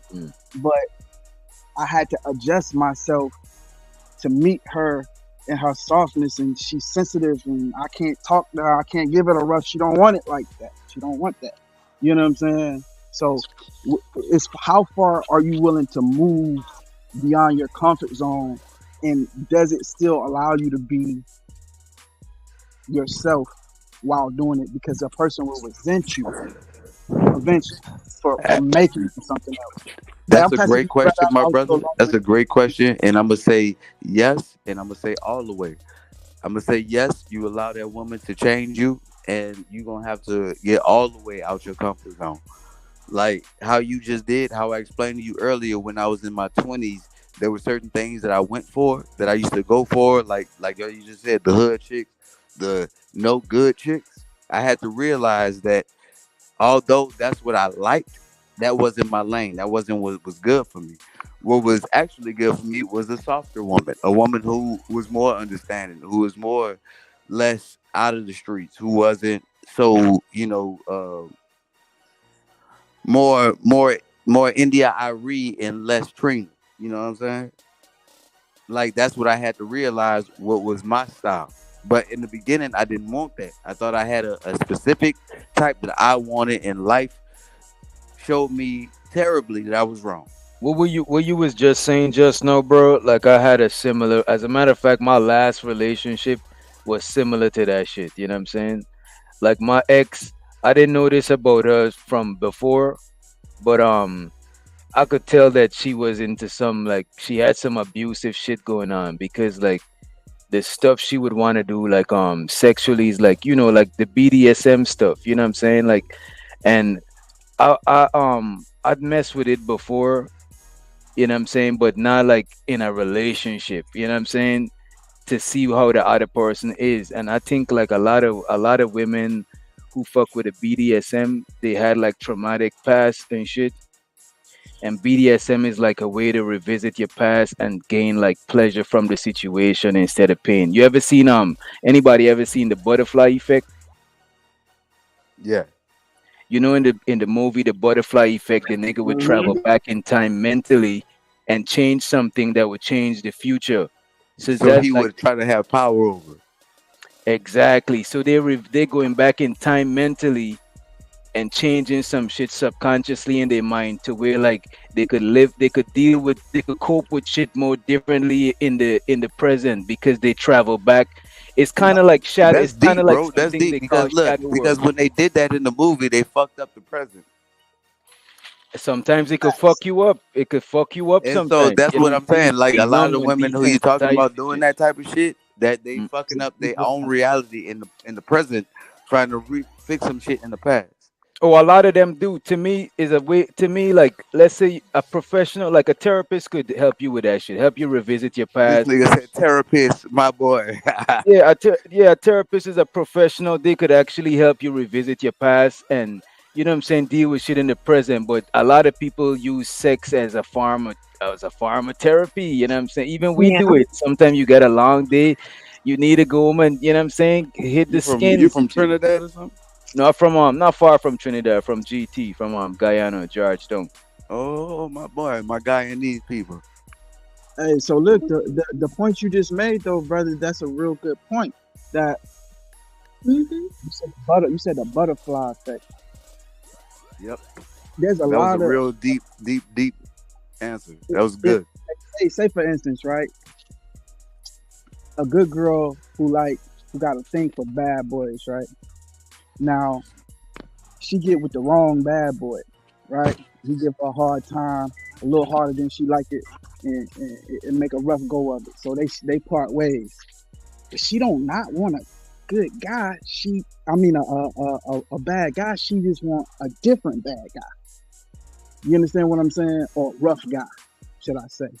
And I think that's what attributes like trying to recreate that scene, the butterfly effect, is trying to say, I want to take this dude because he's closer to what I want. He's a safer version of that. Now let's see if I can turn him up a little bit, because I didn't know I liked that, but now I know I like when niggas choke me out. You know what I'm saying? Now I know I like, because I'm been put in this situation that I didn't realize until he introduced me. That's where the word turn out comes from. You know what I'm saying? Open a motherfucker up to some shit that they didn't know about. And once you open that door, it's hard for people to go backwards. So all they want to do is go that way safely. Yeah, but the thing is, you can't forget the element that even though that door is open, a woman is associating that with love. It's not love. You know what I'm saying? So don't dismiss it. Oh, that's my sexual preference. Women are emotionally tied to a man through sex, which sometimes traumatically they think that it's love because they've experienced that abuse. And now, like we discussed before, we're projecting it on you. Say, hey, can you do this for me? But you're hiding it in the aspect of, oh, I'm into BDSM, but no, actually, you've just been beat up most of your whole life by a bad dude, and you need help from a therapist, like brother said. So we have a lot of trauma out here, and I know Ruthless Truth said, oh, whatever trauma. No, there's some trauma out here that people have not dealt with. And it's just creeping into our relationships. And you're like, whoa, it takes you on a whirlwind. It's like really taking you out.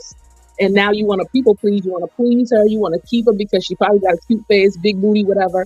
And so now you stepping out of character, not being who you are. Next thing you know, you find that you beat up your next person. You know what I'm saying? You turn into a whole nother person based on what she Look, sis, can I respond to that real quick? Look, do you think that our grandparents had to deal with these things or no? I think every generation was naughty in some aspects. Yeah. But I'm saying that our I'm getting to a second outwardly, point. You know, I don't think it was on a social scale. I think it was just with the little people in your pocket in your account. Not how it is with people flying you out, people, you know what I'm saying, doing all this crazy stuff for money, a little bit. Now let me go deeper into that. Back then, there was the same traumas, there were the same abuses, there were the same things that went on over and over because people make the same old mistakes. People go through the same old thing that their parents and grandparents and great grandparents went through. It's the same old life being lived over and over. But the difference is that back then socially, it was unacceptable to not take care of your family. And it was a shame. You were ashamed beyond almost a murderer that you broke a family. But nowadays, women, hold on. But nowadays, women will befriend a hoe and bring that same hoe to their house in front of their husband and their man, and then get mad at that man when he has sex or sexual relations with that hoe that you brought around your husband, and you are willing to walk away from your family and break everything that y'all built. Because socially nowadays, you'd be stupid to stay with that man. Let they say. Let me say this, family, and I'm gonna let the sister say one more thing. I'm gonna get one more round of last statements, and then I'm closing this out because my dinner's here. I want to eat. Yum. So, this is my thing, right? This is what I truly believe, right? This is what I believe. I believe that in society, there's a lot of just imbalance, man, right? Because just like the women are imbalanced, the men are imbalanced too. So you have men out here who are creating all these type of kids. They mess with this one, that one. They making all these babies, right? But these dudes don't want to take care of no baby at all, right? They a baby themselves. You know what I'm saying? They want somebody else to take care of them. You feel what I'm saying? And that's a problem. You know what I mean? Because now we got kids that's out of control. They don't respect their elders because the dudes was never there. So why would they respect the man if the man was never there and show them how to be a man? They feel like they the man now. So it's like, F it, I'm going to do it my way, right? So you got that, and then also, like I was saying, you got the women that's out of control, that's doing a whole bunch of stuff, that think that just because they're making a certain amount of money, they can just do whatever they want to say, whatever they want, or whatever. So that's really the issue, man. The issue is that we are just all out of whack, and people just don't want to call people out on their shit or just tell people certain things. And then we doing steps backwards. We want to have kids, but we don't want to get married. We want to get married, but then we don't want to do certain things. But then we want to buy this and do that. Like our steps are just so backwards, and then we wonder why we got so much dysfunction. You know what I'm saying? You can't listen. Life is a process. You can't skip a step.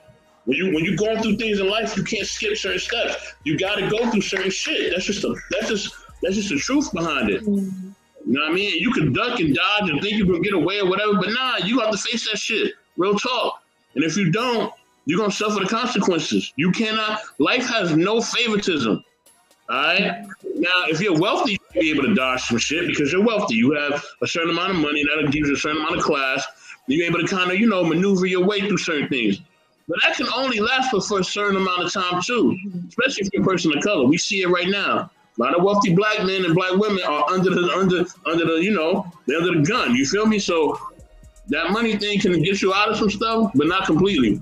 But that being said, like, I think there's people that come into our lives that can actually improve us, right? They actually improve us and help us.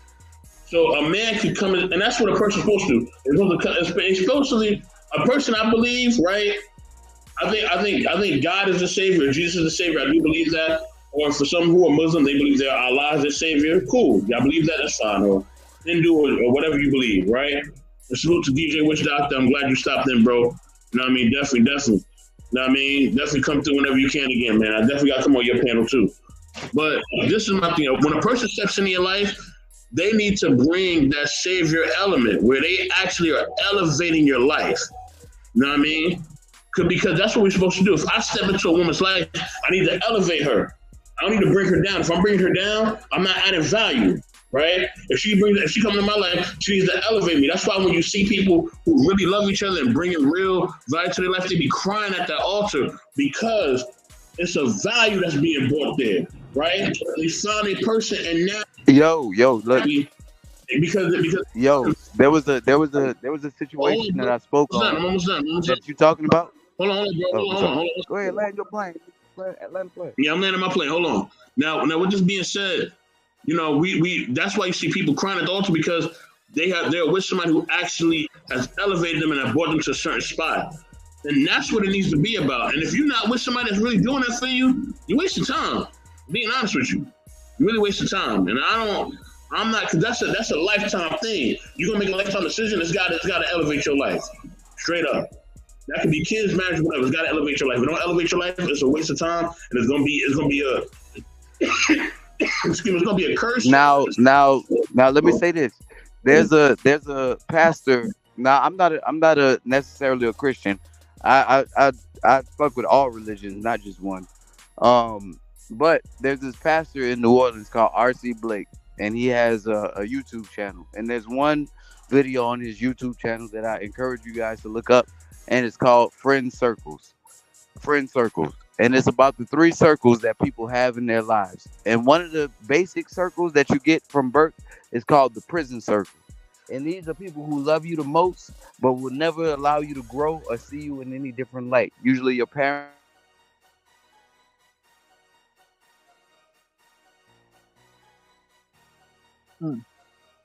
Life for just a season, who come in and then come out. But then you have your golden circle of friends. And your golden circle of friends is defined by people who come into your life with goals, God, and gold.